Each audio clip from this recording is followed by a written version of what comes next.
യേശോ മിശിഹായിക്ക് സ്തുതിയായിരിക്കട്ടെ. ഇച്ചിരി ഉറക്കെ പറഞ്ഞോ. യേശോ മിശിഹായിക്ക് സ്തുതിയായിരിക്കട്ടെ. എപ്പോഴാണോ ഇപ്പോഴാണോ? ഓക്കെ.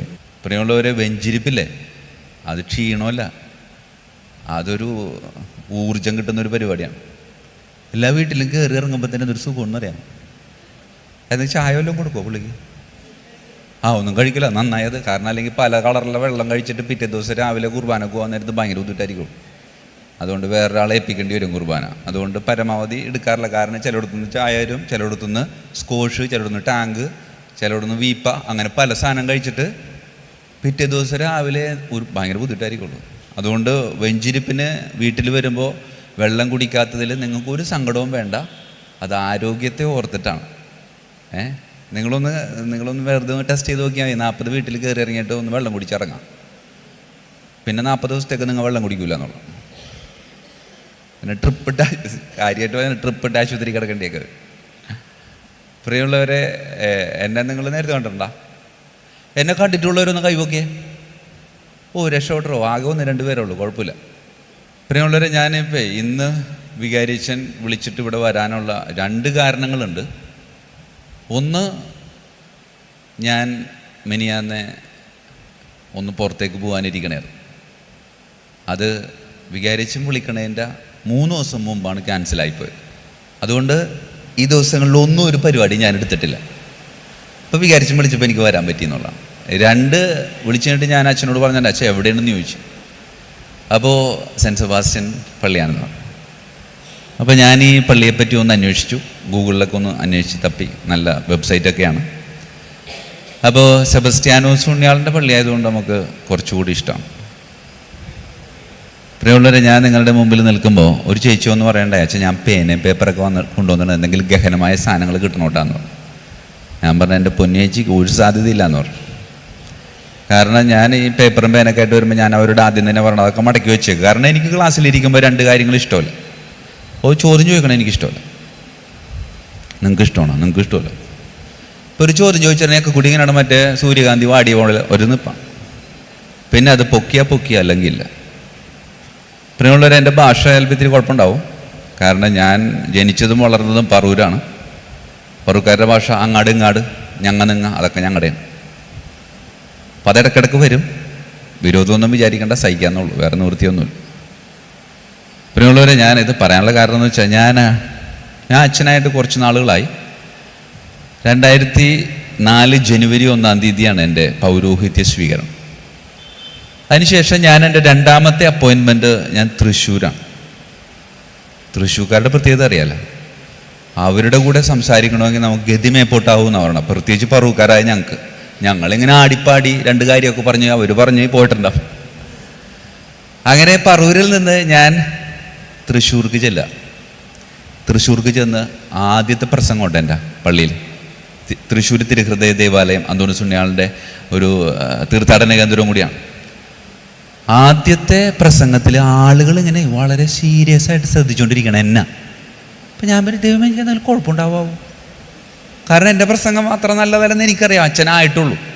എൻ്റെ ജീവിതത്തിൽ ഞാൻ മര്യാദക്ക് പ്രസംഗം പറഞ്ഞില്ല. അപ്പോഴും കിടുകിട വരക്കണം. അപ്പം ഇങ്ങനെ ശ്രദ്ധിച്ചിരിക്കണപ്പം ഞാൻ പറഞ്ഞു, ദൈവമേ ഞാൻ മെച്ചപ്പെട്ട. കുറച്ച് കഴിഞ്ഞപ്പോഴാണ് എനിക്ക് മനസ്സിലായത്, ഇവനിത് എന്തുട്ടാണ് ഈ പറയണത്? എൻ്റെ സ്ലാങ് കേട്ടിട്ടെ അങ്ങാട് ഇങ്ങാട് അവരിങ്ങനെ വിളിച്ച് നിൽക്കണം. എന്തോ ഒരു കൗതുകരമായ കോമഡി ടൈം കാണുന്ന പോലെ അവരിങ്ങനെ വളരെ സന്തോഷത്തോട് നിൽക്കുക. അപ്പം ഞാൻ പിന്നീടാണ് കാര്യങ്ങളൊക്കെ മനസ്സിലായത്. ഒരു ദിവസം ഞാനത് ഇപ്പോഴും ഓർക്കുന്നുണ്ട്. ഒരു ദിവസം കുർബാന കഴിഞ്ഞ് പുറത്ത് നിൽക്കുക. അപ്പോൾ ഒരു അമ്മിച്ചി, ഇത്രയും പ്രായം ഉണ്ടാവും, ശരിയാണ്. അമ്മിച്ചി വന്നിട്ട് പറഞ്ഞു, അച്ഛാ കിടാവിന വയ്യ, ആശുപത്രിയിലാണെന്ന് പറഞ്ഞു. നമുക്ക് ഒറ്റ കിടാവുള്ളൂ, അത് പശു കിടാവാണ്. കിടാവിന് ആശുപത്രിയിൽ പോകാൻ സാധ്യതയുണ്ടല്ലോ. കാരണം നമ്മുടെ എല്ലായിടത്തുമൊക്കെ സംഭവിക്കുന്ന കാര്യമാണ്. കിടാവിന് ഉവാവൊക്കെ വരും, ആശുപത്രി കൊണ്ടുപോകും. അപ്പോൾ പറഞ്ഞു, അച്ഛാ കിടാവിന് വേണ്ടി ഒന്ന് പ്രാർത്ഥിക്കണമെന്ന് പറഞ്ഞു. നമ്മൾ പ്രാർത്ഥിച്ചേക്കാഴ്ച കുഴപ്പമില്ലാന്ന് പറഞ്ഞു. അപ്പോൾ അടുത്ത ഡയലോഗ്, ഓപ്പറേഷനാണ് അച്ഛാന്ന് പറഞ്ഞു. ദൈവമേ, ഓപ്പറേഷൻ? ഞാൻ പറഞ്ഞു, ഇല്ല ചേച്ചി കുഴപ്പമില്ല, ഒന്നും സംഭവിക്കില്ല, ഞാൻ പ്രാർത്ഥിച്ചോളാന്ന് പറഞ്ഞു. അച്ഛാ ഒന്നും സംഭവിക്കാതെ ഡിസ്ചാർജ് ചെയ്യണമെങ്കിൽ ഞാൻ കിടാവായിട്ട് പള്ളിയിൽ വരാട്ടാന്ന് പറഞ്ഞു. ദൈവമേ, കിടാവിനെ കെട്ടാനായിട്ടുള്ള സ്ഥലം നമ്മുടെ പള്ളിയിലില്ലേ? അപ്പം ഞാനിങ്ങനെ ദൈവം ഇത് ഇപ്പം എന്ത് ചെയ്യൂ ഇത്? അപ്പോഴാണ് കപ്പ്യാരേട്ടൻ വന്നിട്ട് പറഞ്ഞ്, അച്ഛാ കിടാവ് എന്ന് പറഞ്ഞാൽ അച്ഛൻ്റെ കിടാവല്ല, ഇവിടെ പിള്ളേരെയൊക്കെ കിടാവ് എന്നാണ് പറയണതെന്ന് പറഞ്ഞു. അങ്ങനെ ഈ ചില സ്ലാങ്ങുകൾ നമുക്ക് ഭയങ്കര ബുദ്ധിമുട്ടാണ്. കാരണം ഇത് ഞാൻ പറയാനുള്ള കാരണം എന്ന് വെച്ചാൽ, എൻ്റെ അമ്മ ഇപ്പം ഇല്ല, അമ്മ മരിച്ചു. അപ്പം എൻ്റെ അമ്മനെ കാണാനായിട്ട് ഞാൻ ഇടയ്ക്കിടയ്ക്ക് പോകും. അമ്മ മരിച്ചിട്ട് 1 വർഷം ആയിട്ടില്ല. അപ്പം ഇടയ്ക്കിടയ്ക്ക് ഞാൻ അമ്മനെ കാണാൻ പോകുമ്പോൾ അമ്മയുടെ അടുത്ത് ഇങ്ങനെ കാര്യമായിട്ട് ഇങ്ങനെ സംസാരിച്ചിരിക്കും. അപ്പം അമ്മ എന്നോട് ചോദിക്കും, എടാ നീ എന്തൊന്നാണ് ഈ പറയണേന്ന്? നിങ്ങളൊന്ന് മനസ്സിലാക്കണം, പെറ്റമ്മക്ക് മനസ്സിലാക്കാൻ പറ്റാത്ത ഭാഷയുള്ളവനാണ് ഞാൻ. അപ്പോൾ ഞാൻ നിങ്ങളോട് പറയുമ്പോൾ നിങ്ങൾക്ക് എന്തെങ്കിലും മനസ്സിലാകാതെ പോകുന്നുണ്ടെങ്കിൽ അത് നിങ്ങളുടെ കുഴപ്പമല്ല, മറിച്ച് എൻ്റെ കുഴപ്പം. അതുകൊണ്ട് പ്രിയമുള്ളവരെ, എനിക്ക് തോന്നിയതൊക്കെ ഞാൻ ഇവിടെ നിന്ന് വിളിച്ചു പറയും. എല്ലാവരും നിങ്ങൾ വലിച്ചു വാരി എടുക്കണ്ട. ഇതൊരു ബൊഫയാണ്. നേരത്തെ ഇങ്ങനെ വെക്കും, എല്ലാവരും എടുക്കുമോ നമ്മ? ഇല്ല, നമുക്ക് ആവശ്യമുള്ള എടുത്താൽ. അല്ലെങ്കിൽ എന്ത് സംഭവിക്കും? കഴിച്ചു കൊടുത്തേക്കിട്ട് തന്നെ വീണ്ടും പുറത്തേക്ക് വരും. അതുകൊണ്ട് പ്രിയമുള്ളവരെ, നമ്മൾ ഒരു കാര്യം ശ്രദ്ധിക്കേണ്ട, ഒരു പ്രസംഗം കേൾക്കുമ്പോൾ, ഒരു പുസ്തകം വായിക്കുമ്പോൾ, അല്ലെങ്കിൽ ഒരു ക്ലാസ്സിലിരിക്കുമ്പോൾ നമ്മൾ എടുക്കേണ്ട ഒരു തീരുമാനം എന്ന് വെച്ചാൽ, എല്ലാവരും കൂടി നിങ്ങൾക്കുള്ളതല്ല. ഈ ചേച്ചിക്ക് ഇഷ്ടപ്പെട്ടതായിരിക്കില്ല ഈ ചേച്ചിക്ക് കുടിക്കണം. അപ്പോൾ ഞാനിങ്ങനെ വാരി പത്രം ആവശ്യമുള്ള എടുക്കുക, പോക്കോ. പിന്നെ പുതുതായിട്ടൊന്നും പറയാൻ ഞാൻ ആഗ്രഹിക്കുന്നില്ല. നിങ്ങൾക്കറിയാവുന്ന കാര്യങ്ങൾ. അപ്പം നിങ്ങൾ ഇടയ്ക്ക് പറയും, അച്ഛത് ഞങ്ങൾക്ക് അറിയാവുന്നതാണ്. അപ്പം അങ്ങനെ ഒരു ടെൻഷൻ വിചാരിക്കേണ്ട. നിങ്ങൾക്ക് അറിയാവുന്ന കാര്യങ്ങൾ ഞാൻ ഒന്നുകൂടെ നിങ്ങളെ ഓർമ്മപ്പെടുത്തുന്നു. അതിനു വേണ്ടിയിട്ട് നിങ്ങളെ എൻ്റെ മുമ്പിൽ ദൈവമായ കർത്താവ് നിങ്ങളുടെ വികാരിച്ചനിലൂടെ കൊണ്ടുവന്ന് വെച്ചു എന്നുള്ളതാണ്. പ്രിയമുള്ളവരെ, ചിലർക്ക് ഒരു ചിന്ത വന്നുണ്ടാവും, അച്ഛൻ ഈ ഷൂ ഇട്ട് പള്ളിയിൽ നിൽക്കണത് ശരിയാണ്. ചിലർക്ക് ഇപ്പോഴായിരിക്കും കാണുന്നത്. പ്രിയമുള്ളവരെ, ഞാൻ അച്ഛനായിട്ട് 21 വർഷം പൂർത്തിയായി. ഈ വസ്ത്രം ഇട്ട് കഴിയുമ്പോൾ അതിൻ്റെ കൂടെ ഇതുണ്ടാവും. എൻ്റെ ഞാൻ ഷൂസ് ഇടാതെ, ഷൂസ് എന്ന് പറയുമ്പോൾ ഇത് പള്ളികളിൽ അൾത്താരയിലും മാത്രം ഉപയോഗിക്കുന്ന ഷൂസാണ്, അല്ലാതെ പുറത്തേക്ക് പോകുമ്പോൾ ഉള്ളതല്ല. ഈ വൈദിക വസ്ത്രത്തിൻ്റെ ഒരു ഭാഗമാണ് ഷൂസ്. ഞാനത് ചിലപ്പോൾ ഞങ്ങൾക്ക് ഇപ്പം എന്നെ കണ്ട് ശീലമുള്ള എൻ്റെ രൂപതയിലുള്ള ആളുകൾക്ക് അതൊരു വിഷയമില്ല. കാരണം അവനോ പറഞ്ഞിട്ട് നന്നാവില്ലടാണ്. പക്ഷെ നിങ്ങൾ ആദ്യമായിട്ട് കാണുമ്പോൾ ഇതിങ്ങനെ ആലോചിച്ചിരുന്ന് ക്ലാസ് ശ്രദ്ധിക്കാതെ പോകും ചിലർ. അപ്പോൾ അതിനൊരു ഉത്തരവാദിത്യം തന്നേക്കാന്ന് വിചാരിച്ചാണ്. എന്നിട്ട് ക്ലാസ് സ്വസ്ഥമായിട്ട് നിങ്ങൾ ശ്രദ്ധിച്ചിരുന്നോളൂ എന്ന് പറയാൻ വേണ്ടിയിട്ടാണ്. പ്രിയമുള്ളവരെ, ഇന്ന് ഞാൻ നിങ്ങളോട് പറയാനായിട്ട് ആഗ്രഹിക്കുന്നത്, ഇത് സെബസ്ത്യാനോസ് പുണ്യാളൻ്റെ പള്ളിയാണ്. സെബസ്ത്യാനോസ് പുണ്യാളൻ എങ്ങനെയാണ് മരിച്ചത്? അച്ഛൻ ആദ്യം പറഞ്ഞാണ്ട് അച്ഛൻ ചോദിക്കൂല എന്നല്ലേ? അതല്ലേ ഉദ്ദേശിച്ചത്? എനിക്കറിയാം. പ്രിയമുള്ളവരെ, ഇതെന്ന് വെച്ചാൽ വളരെ സിമ്പിളായിട്ടുള്ള ചോദ്യമല്ലേ? എന്താണ് ഗത കൊണ്ട്? അന്നൊക്കെ ഈ ഗത ഉണ്ടായാവോ? ഈ ഗത എന്ന് പറയുന്നത്, പ്രിയമുള്ളവരെ, ഞാനേ ഇത് പറയാനുള്ള കാരണമുണ്ട്. ഈ വെണ്ടൂര് എന്ന് പറഞ്ഞൊരു സ്ഥലമുണ്ട് നമ്മുടെ തൃശ്ശൂർ, സെബസ്ത്യാനോസ് പുണ്യാളൻ്റെ പള്ളിയാണ്. ആ പള്ളിയിൽ ഒരു ദിവസം കുർബാനയ്ക്ക് പോയ കാണാം. കുർബാന കഴിഞ്ഞിട്ട് പ്രദക്ഷിണം നടക്കുക. അപ്പോൾ പ്രദക്ഷിണം നടക്കണതിൻ്റെ സമയത്ത് ഒരു ചെറുപ്പക്കാരൻ വന്നിട്ട് പറഞ്ഞാൽ, ഒരു ചോദ്യം ചോദിക്കാണ്ട്, ചോദിച്ചോട്ടെ എന്ന് ചോദിച്ചു. ചുറ്റും നോക്കിയപ്പോൾ ആരുമില്ല. ചോദിച്ചോളാൻ പറഞ്ഞു. കാരണം നമുക്ക് ഇവരുടെ ചോദ്യം നമുക്ക് പെട്ടെന്ന് ഉൾക്കൊള്ളാൻ പറ്റില്ല. അപ്പോൾ എൻ്റെ ചോദ്യം ഇതാണ്, അച്ഛാ സെബസ്ത്യാനോസ് പുണ്യാളൻ മരിച്ചു എങ്ങനെയാണെന്ന് ചോദിച്ചു. ഞാൻ പറഞ്ഞു, ഗത കൊണ്ട് അടിയായിട്ട് മരിച്ചാണെന്ന് പറഞ്ഞു. ഓക്കെ, എൻ്റെ പ്രധാനപ്പെട്ട ചോദ്യത്തിൻ്റെ ഒരു മുന്നോടിയായിരുന്നു എന്ത്? ആദ്യത്തെ ചോദ്യം. അച്ഛാ, ഗത കൊണ്ട് രക്തസാക്ഷിത്വ മകുടം വരിച്ച വിശുദ്ധ സെബസ്ത്യാനോസിൻ്റെ തിരുനാൾ ആഘോഷിക്കുമ്പോൾ അമ്പ് എഴുന്നള്ളിക്കുന്നതിനേക്കാളും നല്ലത് ഈ ഗതയല്ലേ അച്ഛാ എഴുന്നള്ളിക്കേണ്ടത്? ശരിയല്ലേ? നാലോചിച്ച് നോക്കിയ ഗതയൊക്കെ പിടിച്ച് പട്ടുകൂടെയൊക്കെ വെച്ച് എന്ത് രസമായിരിക്കും, ഒരു ഭംഗിയായിരിക്കും. അമ്പാണെങ്കിൽ ഒരു ചിരികൊള്ളുള്ള അമ്പത് എവിടെ വെച്ച് കാണാനും പറ്റില്ല. അത് അങ്ങോട്ട് പോകും ഇങ്ങോട്ട് പോകും. ഗതയാണെങ്കിൽ ഒരു വേറെ പട്ടുകൂടെ എടുക്കാൻ വേറെ ആളെ വേണ്ട. ഒരു ഗമയായിരിക്കുള്ളൂ. ഗതക്കൊരു ഗമയുണ്ട്. പ്രിയമുള്ളവരെ, ആ സമയത്ത് ആ പള്ളിയിലെ വികാരിച്ചൻ എൻ്റെ അടുത്ത് പറഞ്ഞ്, അച്ഛാ ഒരു ഗ്ലാസ് ചായ കുടിക്കാന്ന് പറഞ്ഞു. ചായക്കൊരു താല്പര്യം ഉണ്ടായിരുന്നില്ല. എന്നാലും ഈ ചെക്കൻ്റെ കയ്യിൽ നിന്ന് രക്ഷപ്പെടാൻ വേണ്ടിയിട്ടാണ് ഞാൻ വികാരിച്ചും വിളിക്കണം. ഞാൻ പോട്ടേട്ടാന്ന് പറഞ്ഞു. ഞാൻ പോയി. പക്ഷെ അപ്പോഴും ഈ ചെക്കൻ ചോദിച്ച ചോദ്യം നമ്മളെ അസ്വസ്ഥമാക്കി. ഗതയുടെ പ്രഹരമേറ്റ് മരണപ്പെട്ട സെബസ്ത്യാനോസ് പുണ്യാളൻ്റെ തിരുനാൾ ആഘോഷിക്കുമ്പോൾ ഗതയല്ലേ കൊണ്ടു നടക്കേണ്ടത്? അല്ല, ന്യായമായ ചോദ്യമല്ലേ ചെക്കൻ ചോദിച്ചു. ഞാനിങ്ങനെ എനിക്ക് ചില സമയത്ത് ചില ചോദ്യങ്ങൾ കിട്ടുമ്പോൾ ഉത്തരം കിട്ടിയില്ലെങ്കിൽ ഞാൻ ആദ്യം തന്നെ കൊണ്ടുവന്ന സ്ഥലം ഏതാണെന്നറിയാമോ? എല്ലാ ചോദ്യത്തിൻ്റെ ഉത്തരവാണ് ഇതേ അവിടെ ആ ബലിപീഠത്തിൻ്റെ മുമ്പിലേക്ക് അങ്ങോട്ട് ഇടുക. എന്നിട്ട് ഈശോനോട് പറയാം, ഈശോ ഇതേ ഇങ്ങനൊരു ചോദ്യം കിട്ടിയിട്ടുണ്ട്, ഉത്തരം എനിക്ക് വേണം. സെബസ്ത്യാനോസ് ഉണ്ണിയാളുടെ മകനാണ് ഞാൻ. ഗോകുലത്തിൽ തേരാപ്പാര നടന്നിരുന്ന വെച്ചാൽ അമ്പിൻ്റെ പിന്നാലെ. പക്ഷെ അതിന് ഉത്തരം കിട്ടാത്തപ്പോൾ എനിക്ക് കൺഫ്യൂഷൻ. ഞാനത് ഈശോയുടെ മുമ്പിലേക്ക് ഇട്ട് ഈശോ തന്നൊരു മറുപടി എന്ന് വെച്ചാൽ ഈ ചേച്ചി പറഞ്ഞതിനോട് ചേർത്ത് വയ്ക്കാൻ പറ്റിയൊരു മറുപടിയാണ്. വേറെ ഒന്നുമല്ല, ഗദയുടെ പ്രഹരമേറ്റ് അവൻ അപ്പം തന്നെ മരിച്ചുപോയി. അമ്പിൻ്റെ പ്രഹരമേറ്റിട്ട് അവൻ മരിച്ചില്ല, അതിനെ തോൽപ്പിച്ച് ജീവിതത്തിലേക്ക് തിരിച്ചു വന്നു. ഈ ഗദയ്ക്ക് പകരം അമ്പ് കൊണ്ടു നടക്കാനുള്ള കാരണമെന്ന് പറയുന്നത് ഈ സഹനമെന്ന് പറയുന്നത് സഹിച്ച് മരിക്കാനുള്ളവരല്ല നമ്മൾ, മറിച്ച് സഹനത്തെ തോൽപ്പിക്കാനുള്ളതാണ് നമ്മുടെ ജീവിതം. അതുകൊണ്ട് സഹനത്തെ തോൽപ്പിച്ചവനാകർത്ത തൽക്കാലത്തേക്ക് അവർ സഹിപ്പിക്കാൻ വന്നവരുടെ മുമ്പിൽ 1-3 ദിവസത്തേക്ക് മരിച്ച് ഒളിച്ചു കിടന്നു എന്നല്ലാതെ അവന് സഹനത്തെ പേടിയുണ്ടായിരുന്നില്ല. അതുകൊണ്ട് ഈ അമ്പ് നമ്മുടെ വീടുകളിലൂടെ കയറി ഇറങ്ങുമ്പോൾ നമ്മൾ ശ്രദ്ധിക്കേണ്ട ഒരു കാര്യമുണ്ട്, സഹനത്തെ തോൽപ്പിക്കാനുള്ളൊരു കൃപയാണ്. ഗദ എന്ന് പറയുമ്പോൾ സ്പോട്ടിൽ മരിച്ചു വരാം, പക്ഷെ അമ്പ് അങ്ങനെയല്ല. അതുകൊണ്ട് നമ്മുടെ ജീവിതത്തിൽ ഈ സെബസ്ത്യാനോസ് ഉണ്ണിയാളുടെ അമ്പ് വീട്ടിലേക്ക് വരുമ്പോൾ നമ്മൾ ചിന്തിക്കേണ്ട ഒരു കാര്യമുണ്ട്. എന്താണ്? സഹനം എൻ്റെ ജീവിതത്തിൽ ഉണ്ടാവില്ലേ? ഉണ്ടാവില്ലേ? സഹനം ഉറപ്പാണ്. അതിനെ ഞാൻ തോൽപ്പിക്കും. ആരുടെ കൂടെ നിന്ന്? ഈശോയുടെ കൂടെ നിന്ന്. ആ ഒരു കൃപയാണ് നമുക്ക് സ്വന്തമാക്കേണ്ടത്. അതുകൊണ്ട് പ്രിയമുള്ളവരെ, ഈ ഒരു പശ്ചാത്തലത്തിൽ ഞാൻ 1-2 കാര്യങ്ങൾ നിങ്ങളോട് പറയാനായിട്ട് ആഗ്രഹിക്കാം.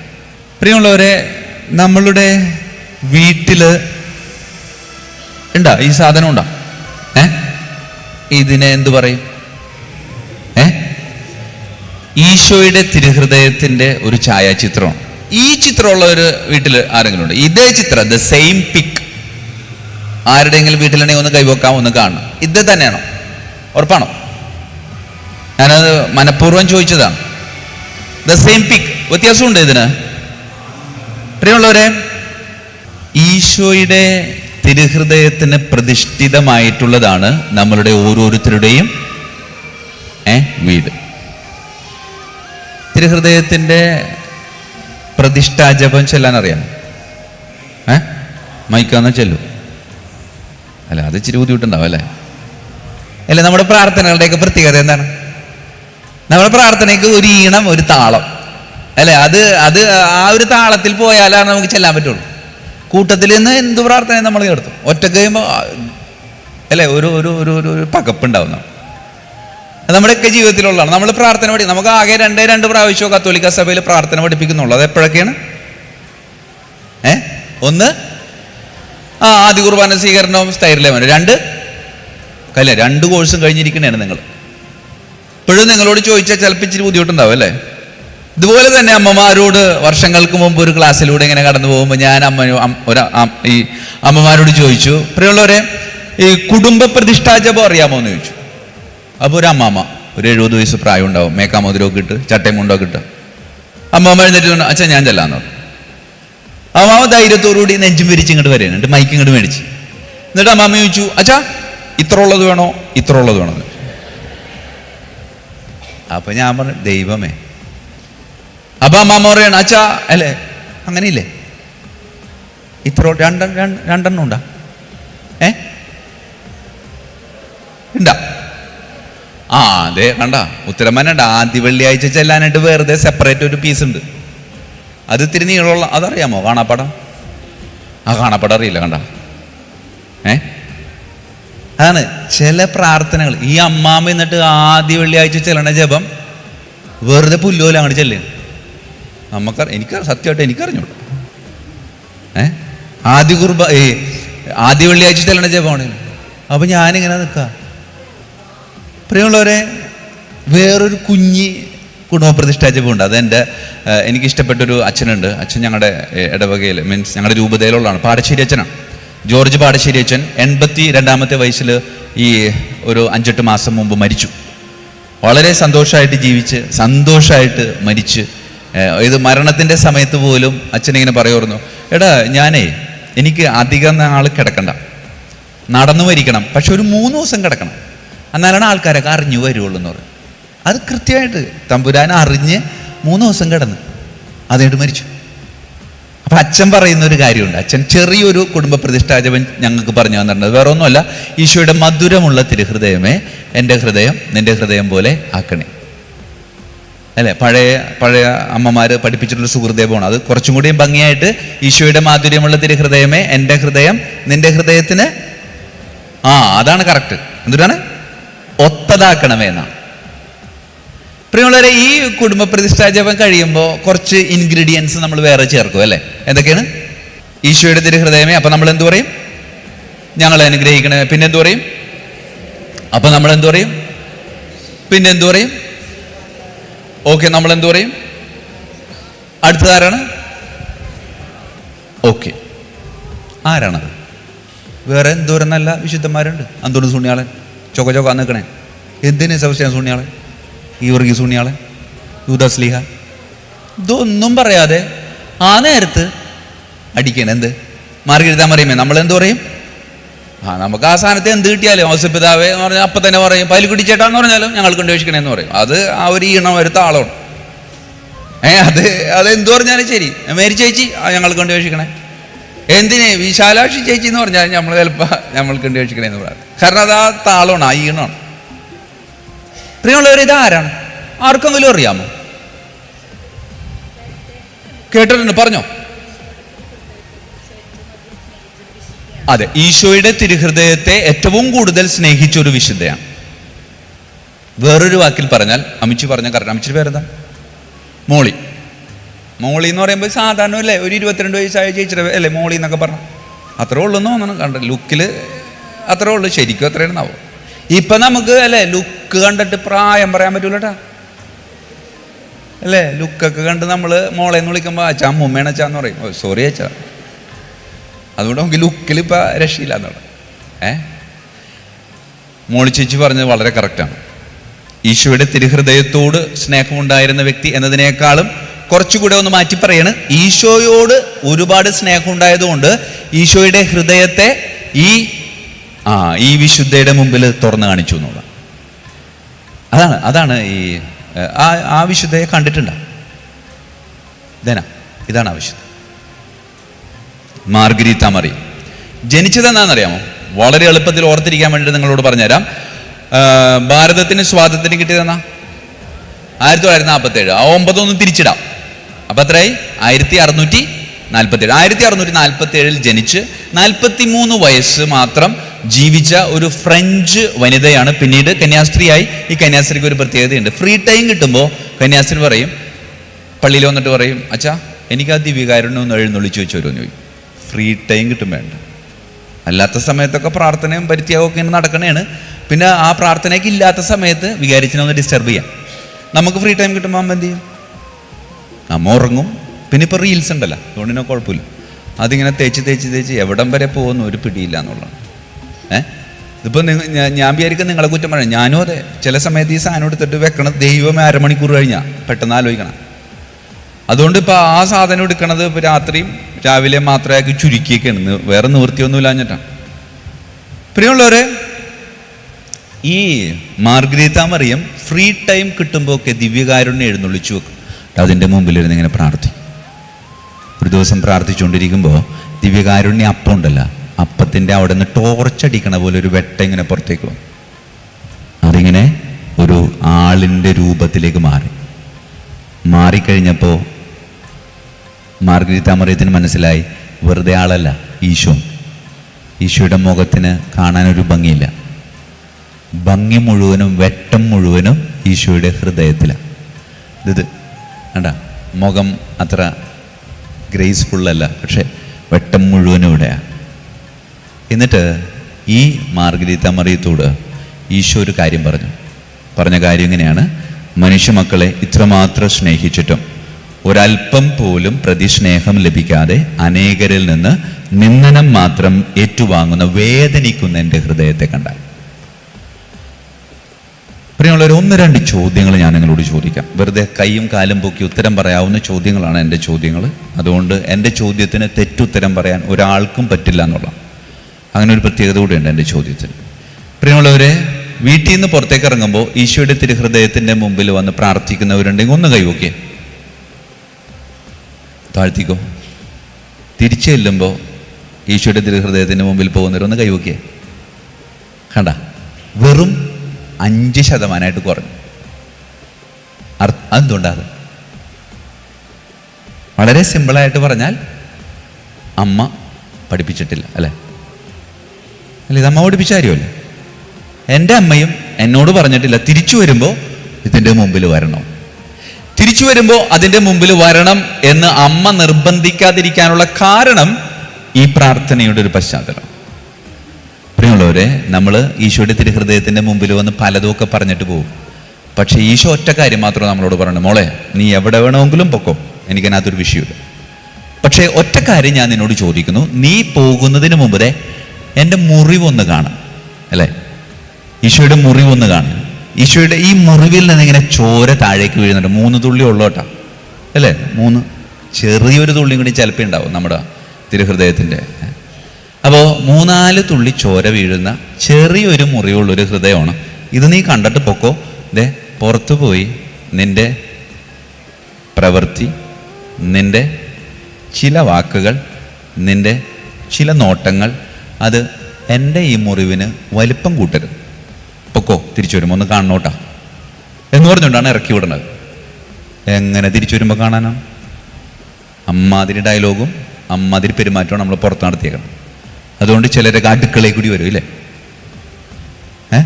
അങ്ങനെയാണത്. എന്താണ് അത്? ഉമ്മറത്തെ കൂടി പോകാനിടിച്ചിട്ട് പാടാം. പ്രിയമുള്ളവരെ, ഇത് നമ്മളുടെ ജീവിതത്തെ നമ്മൾ പാലിക്കണം. നമ്മളുടെ മക്കളെ നമ്മളിത് പഠിപ്പിക്കണം. വീട്ടിൽ നിന്ന് ഇറങ്ങി പോകുമ്പോൾ മാത്രമല്ല, തിരിച്ചു വരുമ്പോൾ ഈശോയുടെ തിരുഹൃദയത്തിൻ്റെ മുമ്പിൽ വന്നിട്ട് ഈശോയെ എൻ്റെ വീട്ടിലുള്ള ഒരു ജീവിക്കുന്ന അപ്പനായിട്ട് കാണാൻ പറ്റും. വ്യത്യാസമുണ്ട്. ഈശോയെ ജീവിക്കുന്ന എൻ്റെ അപ്പനായിട്ട് കാണാൻ പറ്റും. ഞാൻ എൻ്റെ പൗരോഹിത്യ സ്വീകരണത്തിൻ്റെ സമയത്ത് എൻ്റെ പള്ളിയിലെ ഗോതിരത്ത് പള്ളിയിൽ വികാരിച്ചനായിരുന്നു ഡൊമിനിക് ചൊറയത്തച്ഛൻ. ഒരു പക്ഷേ നിങ്ങൾ കേട്ടിട്ടുണ്ടാവും. കേട്ടിട്ടില്ലെങ്കിൽ ആളെക്കുറിച്ചൊന്ന് കേൾക്കണത് നല്ലതാണ്. കോട്ടപ്പുറം രൂപതയിലെ വളരെ പ്രസിദ്ധമായ ചുറ്റിക്കാട് പള്ളി, ആ പള്ളി ആക്കിയതിൻ്റെ പിന്നിലെ ഒരു വ്യക്തിത്വം എന്ന് പറയുന്നത് ഈ ഡൊമിനിക് അച്ഛനാണ്. 23 വർഷമാണ് ആ പള്ളിയിലിരുന്നത്. അച്ഛൻ ആ പള്ളിയിൽ ചെല്ലുമ്പോൾ ഒരു ഓലപ്പരയായിരുന്നു, ഒരു ഷെഡ്. ആളുകളൊന്നും പള്ളിയിലേക്കൊന്നും വരാനായിട്ട് ഒരു സാധ്യതയില്ല. ചുറ്റുപാടൊക്കെ വെള്ളക്കെട്ടായിരുന്നു. വഞ്ചിക്കൊക്കെ ആരെങ്കിലുമൊക്കെ പള്ളിയിൽ വന്ന് അങ്ങനെ വളരെ പരിതാപകരമായിട്ടുള്ളൊരു അവസ്ഥയിലായിരിക്കുമ്പോൾ ആ അച്ഛനാണ് 23 വർഷം അവിടെ ഇരുന്നിട്ട് ലോകത്തിൻ്റെ വിവിധ ഭാഗങ്ങളിലുള്ള ഒരുപാട് വിശ്വാസികളെ ആ ദൈവാലയത്തിലേക്ക് കൊണ്ടുവരാനായിട്ട് സാധിച്ചത്.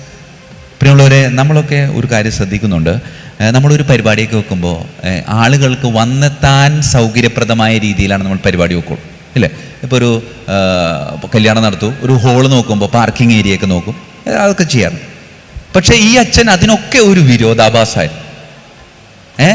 എത്തിപ്പെടാൻ വളരെ ബുദ്ധിമുട്ടുള്ള സ്ഥലത്ത് വളരെ ആത്മാർത്ഥമായിട്ട് ഈ വിശുദ്ധ അന്തോണീസിനെ പറ്റി വാദോരാതെ പറഞ്ഞ് ഇപ്പോൾ ലക്ഷക്കണക്കിന് ആളുകളാണ് ഓരോ ആഴ്ചകളിലും അവിടെ വന്ന് പോകുന്നതെന്നുള്ളതാണ്.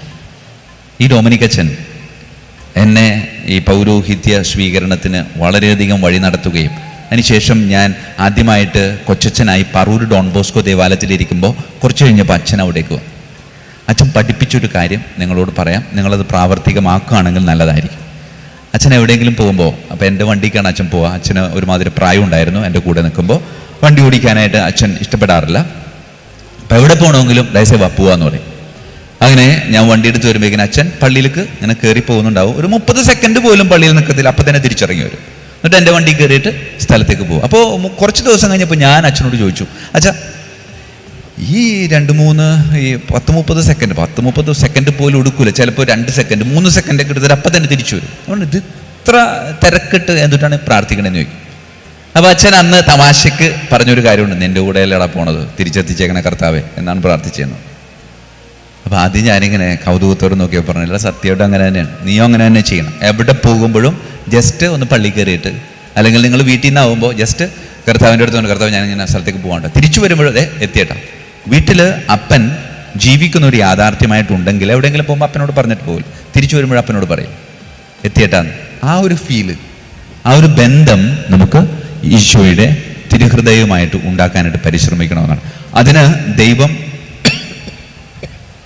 പ്രത്യേകമായിട്ട് നമ്മളെ അനുഗ്രഹിക്കട്ടെ എന്ന് പ്രാർത്ഥിക്കണം. നമ്മൾ വിശുദ്ധ സെബസ്ത്യാനോസിന്റെ ദൈവാലയത്തിലാണ് ഇരിക്കുന്നത്. ഈ ദൈവാലയമാകുന്നതിന്റെ കാരണം എന്താണ്? ദിവ്യകാരുണ്യം. ഈ ദൈവാലയമാകാനുള്ള കാരണം ദിവ്യകാരുണ്യമാണ്.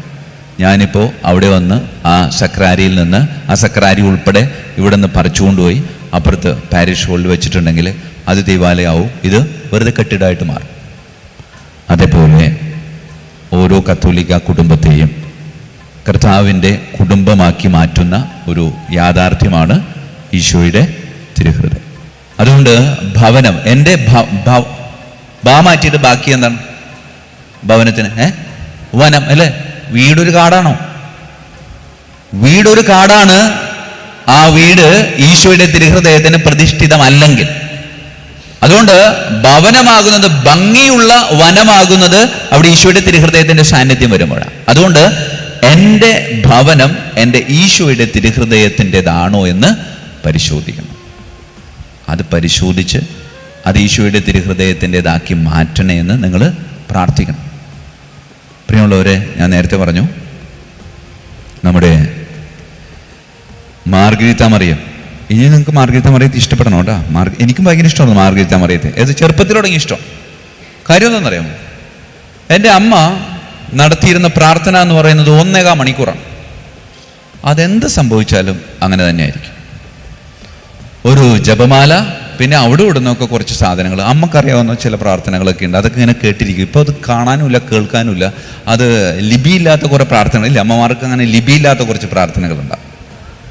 അപ്പോൾ അമ്മ അവസാനം പ്രാർത്ഥന അവസാനിപ്പിച്ച് വചനം വായിച്ച് അവസാനം മാതാവിൻ്റെ അല്ലെങ്കിൽ ഈശോയുടെയൊക്കെ ഗാനം ആലപിച്ചതിന് ശേഷം ഈ ഒരു സാധനം എടുക്കുക. എന്ത്? പ്രതിഷ്ഠാജപം. ഏറ്റവും അവസാനത്തെ സാധനമാണ് എന്ത്? മാർഗരീത്ത മറിയമേ. അപ്പൊ ഞങ്ങളൊക്കെ കൂടി ഞങ്ങൾക്ക് വേണ്ടി വെച്ചിരിക്കണം. എന്താണ്? തീർന്ന് പരിപാടിയിരുന്നു. അത് മാത്രമല്ല, പ്രാർത്ഥന കഴിഞ്ഞ ഉടനെ തന്നെ എന്ത് കിട്ടും? ചോറ് കിട്ടും. അപ്പൊ മാർഗരീത്ത മറിയവും ചോറും കൂടി അഭേദ്യമായ ബന്ധമാണ്. അങ്ങനെ മാർഗരീത്ത മറിയത്തെ എനിക്ക് ഭയങ്കര ഇഷ്ടമായിരുന്നു. പക്ഷെ സെമിനാരി ചേർന്ന് പഠിച്ച് അച്ഛനൊക്കെ ആയപ്പോഴേക്കും മാർഗരീത്ത മറിയത്തെ കുറച്ചുകൂടി എനിക്ക് ഇഷ്ടമായി. കാരണം എന്താണ്? മാർഗരീത്ത മറിയത്തിന്റെ ആ ഒരു വലിയൊരു സത്യം. അതുകൊണ്ട് പ്രിയമുള്ളവരെ, നമ്മൾ ഭവനത്തിലായിരിക്കുമ്പോൾ നിങ്ങൾ സന്തോഷിക്കേണ്ട ഒരു കാര്യം എന്ന് പറയുന്നത്, എൻ്റെ വീട് അത് ഈശോയുടെ. എൻ്റെ വീട് ഈശോയുടെ അല്ലാതെ ആകുമ്പോൾ അത് കാടായിട്ട് മാറും. അതുകൊണ്ട് എൻ്റെ വീട് ഭംഗിയുള്ള ഒരു ആലയമാക്കി മാറ്റാൻ വേണ്ടി എന്നും എൻ്റെ കൂടെ എൻ്റെ ഈശോയുടെ തിരുഹൃദയം ഉണ്ടാവും. അതുകൊണ്ട് ഈശോയുടെ തിരുഹൃദയത്തിൻ്റെ മുമ്പിൽ എവിടെയെങ്കിലും ഇറങ്ങിപ്പോകുമ്പോൾ മാത്രം പോയാൽ പോരാ, തിരിച്ചു വരുമ്പോഴും വരണം. വന്നിട്ട് വെറുതെ, ഇപ്പോൾ വീട്ടിൽ ഭർത്താവ് ഉണ്ടെങ്കിൽ ഭർത്താവിനോട് പറയില്ലേ, എത്തിയിട്ടോ, അത്ര മതി. ഈശോയുടെ മുമ്പിൽ വന്ന് ഇന്നു മുതൽ നിങ്ങൾ ശീലിച്ചു തുടങ്ങിക്കോ. ഈശോയുടെ മുമ്പിൽ വന്നിട്ട്, ഈശോ എത്തിയിട്ടാണ്. അപ്പോൾ ഈശോ ചോദിക്കും, പോയിട്ട് അത്ര നല്ല ജീവിതം അല്ലാട്ടോ ജീവിച്ചു, കുഴപ്പമില്ല, അത് കേട്ടോ. കാരണം പുള്ളിക്കാരനെ എല്ലാവരും അറിയാമല്ല, A to Z കാര്യങ്ങൾ പുള്ളിക്ക് അറിയാം, ഒന്നും മറച്ചു വെച്ചിട്ട് കാര്യമില്ല. അതുകൊണ്ട് മാതിരി ചോദ്യങ്ങൾ പുള്ളി നമ്മളോട് ചോദിക്കും. പക്ഷെ അത് കുഴപ്പമില്ല, അടുത്ത പ്രാവശ്യം കുറച്ചേക്കാം. അങ്ങനെ ഓരോ പ്രാവശ്യവും കുറച്ച് ഒരു സുപ്രഭാതത്തിൽ നമ്മളെല്ലാം മാറ്റി വെക്കുന്നു ഒരിക്കലും വിചാരിക്കേണ്ട. ഓരോ പ്രാവശ്യവും കുറച്ച് കഴിയുമ്പോൾ പൂർണ്ണമായിട്ടും നമുക്ക് ഇതിൽ നിന്ന് മാറി നിൽക്കാനായിട്ട് സാധിക്കും. അതിന് നമുക്ക് പ്രത്യേകമായിട്ട് പരിശ്രമിക്കാം. പ്രിയമുള്ളവരെ, ഈ എൻ്റെ മുമ്പിൽ അമ്മമാരിങ്ങനെ നിൽക്കുമ്പോൾ ഞാനിപ്പോൾ കുറച്ച് നാളായിട്ട് അമ്മമാരുടെ അടുക്കൽ ചെന്ന് നിൽക്കുമ്പോൾ എനിക്ക് ഇച്ചിരി സന്തോഷമാണ്. അതിന് മുമ്പ് സന്തോഷം ഉണ്ടായിരുന്നില്ലെന്നല്ല, കാരണം എനിക്ക് എൻ്റെ അമ്മ നഷ്ടപ്പെട്ടിട്ട്, ഞാൻ നേരത്തെ പറഞ്ഞു, കഴിഞ്ഞ ഈസ്റ്ററിൻ്റെ തലേ ദിവസം ശനിയാഴ്ചയാണ് എൻ്റെ അമ്മ മരിച്ചത്. പ്രിയമുള്ളവരെ, അന്ന് ഒരു സ്ഥലത്തും ഈ കുർബാനക്ക് കൊടുക്കുന്ന പരിപാടിയില്ല, കുർബാനയില്ലാത്ത ദിവസമാണ് അന്ന് അമ്മ മരിച്ചു. പക്ഷേ ആശുപത്രി കിടന്നാണ് മരിച്ചത്. ചെറിയൊരു നെഞ്ചുവേന വന്ന് ആശുപത്രി കൊണ്ടുപോയതാണ്. മരിക്കാവുന്ന ഒരു രോഗമൊന്നും ആയിരുന്നില്ല, പക്ഷെ മരിച്ചു. അപ്പം ഞാൻ വിചാരിച്ചു, അമ്മ മരിച്ചു കഴിഞ്ഞാൽ കുഴപ്പമാണല്ലോ. അപ്പോൾ പിറ്റേ ദിവസം ഈസ്റ്ററാണ്. ഞാൻ അരിപ്പാലം പള്ളിയിൽ വന്നിട്ട് എൻ്റെ ആദ്യത്തെ ഈസ്റ്ററാണ്. ഞാൻ ഫെബ്രുവരി 12 വന്നു. March 31 Easter. ആദ്യത്തെ ഈസ്റ്റർ തന്നെ ദൈവമേ ചളാവോ എന്നൊരു സന്ദേശം, ഒരു സന്ദേഹം എൻ്റെ ഉള്ളിൽ വന്നു. പിതാവ് എന്നോട് ചോദിച്ചു, വേറെ ആരെങ്കിലും ഏൽപ്പിക്കണോ? അപ്പോൾ പറഞ്ഞു, ഇല്ല പിതാവേ, നോക്കട്ടെ എന്ന് പറഞ്ഞു. പ്രിയമുള്ളവരെ, അമ്മ മരിച്ചു കിടന്ന് ഞാൻ അമ്മയുടെ ശരീരം മോർച്ചറി കൊണ്ടുവച്ചു. ഇച്ചിരി ചേട്ടന്മാരോടൊക്കെ പറഞ്ഞു, ഈസ്റ്റർ കഴിഞ്ഞിട്ട് നമുക്ക് ആലോചിക്കാം എന്താണെന്ന് വെച്ചാൽ, ഇപ്പോൾ ഒന്നും ചെയ്യേണ്ടെന്ന്. എന്നെ മോർച്ചറിയിൽ വെച്ചു. ഞാൻ ഈസ്റ്ററിന് വേണ്ടിയിട്ട് കുർബാന അർപ്പിക്കാൻ പള്ളിയിൽ വന്നു. എൻ്റെ ഇടവപ്പള്ളിയിലെ 1-2 പേർക്കറിയാം. അവരോട് ഞാൻ പറഞ്ഞു പുറത്ത് പറയണ്ട, കാരണം പറഞ്ഞു കഴിയുമ്പോൾ അതിൻ്റെ ഒരു ആഘോഷത്തിൻ്റെ ഒരു പൊലിമ നഷ്ടപ്പെടും. അപ്പോൾ ഞാൻ എൻ്റെ അമ്മനോട് പറയണ്ട, ദൈവമേ കുർബാന ചൊല്ലി കൊളാക്കരുത്, അത് എൻ്റെ കൂടെ എപ്പോഴും ഉണ്ടായേക്കണം. പ്രിയമുള്ളവരെ, ഈ കഴിഞ്ഞ 2024 മാർച്ച് 31-ാം തീയതിയിലത്തെ ഈസ്റ്റർ കുർബാന ഞാനെന്ന പൗരോഹിത്യ വ്യക്തിത്വത്തിലെ 21ാമത്തെ ഈസ്റ്റർ കുർബാനയായിരുന്നു. പ്രിയമുള്ളവരെ, എൻ്റെ ജീവിതത്തിൽ അങ്ങനെ ഒരു കുർബാന ചൊല്ലിയിട്ട് എൻ്റെ അമ്മ മരിച്ചു എന്ന് ഞാൻ വിശ്വസിക്കുമ്പോഴും മരണത്തെ തോൽപ്പിച്ച എൻ്റെ രക്ഷകനായ ക്രിസ്തുവിൻ്റെ ഉത്ഥാന തിരുനാൾ ആഘോഷിക്കുമ്പോൾ അമ്മ എൻ്റെ കൂടെ ഇരുന്നുകൊണ്ട് ബലി അർപ്പിക്കുന്നൊരു ഫീലായിരുന്നു. അതുകൊണ്ട് പ്രിയമുള്ളവരെ, എനിക്ക് നിങ്ങളോട് ഇത് പറയാനുള്ളൊരു കാരണമെന്ന് വെച്ചാൽ, വീട്ടിൽ അമ്മയും അപ്പനും വേണ്ടപ്പെട്ടവരും ഒക്കെ മരിക്കുമ്പോൾ നമ്മളൊരു വൃത്തികെട്ട പേരിട്ട് ഈസ്റ്ററും ക്രിസ്മസും ഒക്കെ മാറ്റിവെക്കും. ആ പേരെന്താണ്? വാലായ്മ. എന്ത് വാലായ്മ? ഈസ്റ്ററിനും ക്രിസ്മസിനും മാത്രം ഉള്ളട്ടെ വാലായ്മ, അല്ലാതെ എന്തും വലിച്ചു വാരി തിന്നും, ഒരു കുഴപ്പമില്ല. സിനിമക്ക് പോണേൻ്റെ കുഴപ്പമില്ല, ഇറച്ചിയും പോത്ത് മീൻ ഒക്കെ വാരി വലിച്ചു തിന്നും. ഈസ്റ്റർ ആകുമ്പോഴേക്കും വാലായ്മ. വാലായ്മയിൽ അത് വല്ലായ്മയാണ്. കാരണം എന്താണ്? വെറുതെ ഇരുന്ന് തിന്നാൻ പറ്റിയ അവസരമാണ് അത്, അല്ലേ? ഈസ്റ്ററിന് വെറുതെ ഇരിക്കുക. വാലായ്മ എന്ന് പറഞ്ഞാൽ അപ്പുറത്ത് വീട്ടിൽ നിന്ന് മീൻ, ഇപ്പുറത്ത് വീട്ടിൽ നിന്ന് ചിക്കൻ, അപ്പുറത്ത് വീട്ടിൽ നിന്ന് ഇറച്ചി, അതൊക്കെ വാരി വലിച്ചു ഒരു നാണമില്ലാതെ തിന്നാൻ നാണാവില്ലേ നിങ്ങൾക്ക്? അതുകൊണ്ട് പ്രിയമുള്ളവരെ, വീട്ടിൽ അപ്പം മരിക്കും, അമ്മ മരിക്കും. മരിച്ചവൻ എഴുന്നേറ്റ് അവൻ ഈ ലോകത്ത് എന്നും ജീവിക്കുന്നു എന്ന് വിശ്വസിക്കുന്ന കത്തോലിക്കരായ നമുക്ക് ഏറെ അഭിമാനത്തോടുകൂടെ പറയാൻ പറ്റണം, അമ്മ എൻ്റെ മരിച്ചിട്ടുണ്ടാവാം, പക്ഷേ എന്ന് പറഞ്ഞുകൊണ്ട് എൻ്റെ കർത്താവിൻ്റെ ജനന തിരുനാൾ അല്ലെങ്കിൽ ഈസ്റ്റർ അത് മാറ്റിവെക്കാനായിട്ട് എനിക്ക് അർഹതയില്ല എന്നുള്ളത്. പ്രിയമുള്ളവർ, എല്ലാ വർഷവും ഞാനിത് പറയാറുണ്ട്. പക്ഷെ കഴിഞ്ഞ ഈസ്റ്ററിന് ഞാനിത് പറയുമ്പോൾ എനിക്കൊത്തിരി ആധികാരികതയുണ്ടായിരുന്നു. കാരണം എൻ്റെ അമ്മ മരിച്ച് മോർച്ചറി കിടക്കുക, എനിക്ക് വേണമെങ്കിൽ അതിൻ്റെ കൂടെ പോയിരുന്ന് കരയാമായിരുന്നു. പക്ഷേ അത് കരയാതെ ഞാൻ ഈ അൾത്താരയുടെ മുമ്പിൽ നിൽക്കുന്നത് വിശ്വാസത്തെ പ്രതിയാണ്. വിശ്വാസം എന്ന് പറയുന്നത് മരിച്ചവരിൽ നിന്ന് ഉയർത്തെഴുന്നവരാണ്. കാരണം കർത്താവിൻ്റെ മക്കളാണ് നമ്മൾ ഓരോരുത്തരും. അതുകൊണ്ട് പ്രിയമുള്ളവരെ, വളർന്നു വരുന്ന കുഞ്ഞുമക്കളോട് പറഞ്ഞ് മനസ്സിലാക്കണം, ഞാൻ മരിക്കുമ്പോൾ നീ കരഞ്ഞോ അത് കുഴപ്പമില്ല, പക്ഷേ ഈസ്റ്റർ ക്രിസ്മസ് ആഘോഷിക്കാതിരിക്കുക. പ്രിയമുള്ളവരെ, നേരത്തെ തന്നെ പറഞ്ഞോട്ടെ, കാരണം എപ്പോഴാണ് മരിക്കാൻ പോണെന്ന് ഒരു പിടിയില്ല. ഇന്ന് മരിച്ചാൽ സ്വർഗത്തിൽ പോകും. എന്നോട് ചോദിക്കാല്ലേ പ്രിയമുള്ളവർ, ഞാൻ ഇന്ന് മരിക്കുകയാണ്, സ്വർഗത്തിൽ പോകുന്ന ഉറപ്പുള്ളവരൊന്ന് കൈവക്കിയേ. ഒരാളുള്ളൂ. ഞാൻ വെറുതെ കൈവക്കിയാട്ടെ, ഒരു ഭംഗിക്കാണ്, ഞാൻ പോവില്ല. പ്രിയമുള്ളവർ, മരിച്ച ഉടനെ തന്നെ സ്വർഗത്തിൽ പോയ ഒരൊറ്റ ആളുള്ളൂ ഈ ചരിത്രത്തിൽ, ഒരേ ഒരാൾ. ആരായിരിക്കും? പറഞ്ഞോ? ഈശോവിനെ ആളെന്നൊക്കെ പറഞ്ഞ് മുഖപ്പുള്ളിനെ തരം താഴ്ത്തണ്ട. മാതാവ്. കാരണം എന്താ? മാതാവിൽ പാപം ഉണ്ടായില്ല, ഉത്ഭവ പാപം പോലും ഉണ്ടായിരുന്നു. പ്രിയമുള്ളവർ, അതുകൊണ്ട് ഞാൻ പ്രാർത്ഥിക്കുന്നത് ഇങ്ങനെയാണ്, നരകത്തിൽ വിട്ടേക്കല്ലേ കർത്താവേ. ശുദ്ധീകരണ സ്ഥലത്ത് കുഴപ്പമില്ല, ഏറ്റവും അടിത്തട്ടിലാണെങ്കിലും ഞാൻ എങ്ങനെയെങ്കിലുമൊക്കെ വലിഞ്ഞേറി മുകളിൽ വന്ന് സ്വർഗത്തിൽ പൊക്കോളാം. നരകത്തിൽ പ്രിയമുള്ളവർ, നരകത്തിൻ്റെ പ്രത്യേകത എന്താണ്? നരകത്തിൻ്റെ പ്രത്യേകത അറിയാം? അല്ലാതെ അവിടെ തീ ഉണ്ടാവും, പാമ്പുണ്ടാവും, പുഴു ഉണ്ടാവും എന്നല്ല. അവിടെ ഇതൊക്കെ ഉണ്ടാവും, എല്ലാ ദിവസവും ബിരിയാണിയും ചിക്കനൊക്കെ ഉണ്ടാവും എന്നാണ് എൻ്റെ വിശ്വാസം. പക്ഷെ ഒരു പ്രശ്നം എന്ന് വെച്ചാൽ അത് തന്നെ ഉണ്ടാവുള്ളൂ, വേറെ വെറൈറ്റി ഇല്ല. എല്ലാ ദിവസവും ബിരിയാണി അല്ലേ, എന്ത് കാര്യത്തിന് പിറ്റോ ചമ്മന്തി കിട്ടോ ഇല്ല, നീ ഇത് തന്നെ കഴിച്ചാൽ മതി എന്ന് പറയും. അവസാനം ബിരിയാണി കഴിച്ച് മരിക്കേമില്ലേ, അതാണ് പ്രത്യേകത. മരണമില്ല, വെറുതെ നടക്കാന്നുള്ള. പ്രിയമുള്ളവരെ, നരകത്തിൻ്റെ പ്രത്യേകത അതാണ്. അവിടെ തീ ഉണ്ടാവും, അഗ്നി ഉണ്ടാവും എന്നല്ല, പ്രതീക്ഷയില്ലാത്തൊരു സ്ഥലം.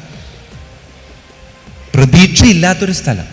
എല്ലാ ദിവസവും ഒരേപോലെ ഇരിക്കുള്ളൂ, മടുക്കൂല, നമുക്ക് മടുത്തു. അതാണ് പ്രതീക്ഷയില്ലാത്ത സ്ഥലം. അതുകൊണ്ട് നമ്മൾ പ്രാർത്ഥിക്കേണ്ടത് ശുദ്ധീകരണ സ്ഥലത്ത് നമ്മുടെ പ്രിയപ്പെട്ടവർ കിടക്കുന്നത് അവർക്ക് വേണ്ടിയിട്ട് പ്രാർത്ഥിക്കണം. ശുദ്ധീകരണ സ്ഥലത്ത് വേണ്ടി പ്രാർത്ഥിക്കാറുണ്ട്. നിങ്ങൾ പ്രാർത്ഥിക്കണം, നിരന്തരമായിട്ട് പ്രാർത്ഥിക്കണം. ജർത്രൂദിൻ്റെ പ്രാർത്ഥന അറിയാം? ജർത്രൂദ് എന്ന് പറയുന്ന ഒരു വിശുദ്ധ ഒരു പ്രാർത്ഥന പ്രാർത്ഥിച്ചിട്ടുണ്ട്. ഒരു പ്രാർത്ഥന അതൊരു പ്രാവശ്യം ചെല്ലുമ്പോൾ 1000 പേര് സ്വർഗത്തിൽ പോകുന്നതാണ്. പ്രിയമുള്ളവർ, ഇന്നും ഇറങ്ങി ചെല്ലിക്കോ. അപ്പോൾ നമ്മൾ മരിച്ച് ശുദ്ധീകരണ സ്ഥലത്ത് നിൽക്കുമ്പോൾ ഒരു 2 ലക്ഷം പേര് അവിടെ നിന്ന് ഹേയ് അറിയോ നീ പ്രാർത്ഥിച്ചുകൊണ്ടാണ് ഞാൻ സ്വർഗത്തിൽ കയറിയേക്കണം, അതുകൊണ്ട് ഞാനൊന്ന് റെക്കമെൻഡ് ചെയ്യാം. പ്രിയമുള്ളൊരു തമാശ പറഞ്ഞാൽ റെക്കമെൻഡേഷൻ നടക്കണം. സ്വർഗത്തിൽ ഞാൻ കാരണം ലക്ഷോപലക്ഷം ആളുകൾ സ്വർഗത്തിലെത്തണം. അപ്പോൾ നമ്മൾ ശുദ്ധീകരണ സ്ഥലത്ത് ചെല്ലുമ്പോൾ നമുക്കൊരു സ്വീകരണം ഒരുക്കും അവിടെ. എന്നാലോചിച്ച് നോക്കി, എന്തോരം നടക്കാത്ത കാര്യങ്ങൾ സ്വപ്നം കാണുന്നുണ്ടല്ലേ? അപ്പോൾ ഇതേപോലെയൊക്കെ കാണുന്നേ. ഇന്ന് നിങ്ങൾ രാത്രി കിടക്കാൻ നേരത്ത് നിങ്ങൾക്ക് ഒരു ദിവാസ്വപ്നത്തിൻ്റെ ഒരു ആശയം പറഞ്ഞുതരാം. പ്രിയമുള്ളവരെ, ഇന്ന് പ്രാർത്ഥിച്ചാണ് കിടക്കണം. ആര്? നിങ്ങൾ തന്നെ പ്രാർത്ഥിച്ചിട്ടല്ലേ? വേറെ ആരെങ്കിലും അല്ലല്ല. അല്ല, ഉത്തരം പറയണ്ടേ? ഞാൻ പ്രിയമുള്ളവരെ പ്രാർത്ഥിച്ച് കിടക്കാൻ ശീലിക്കണം.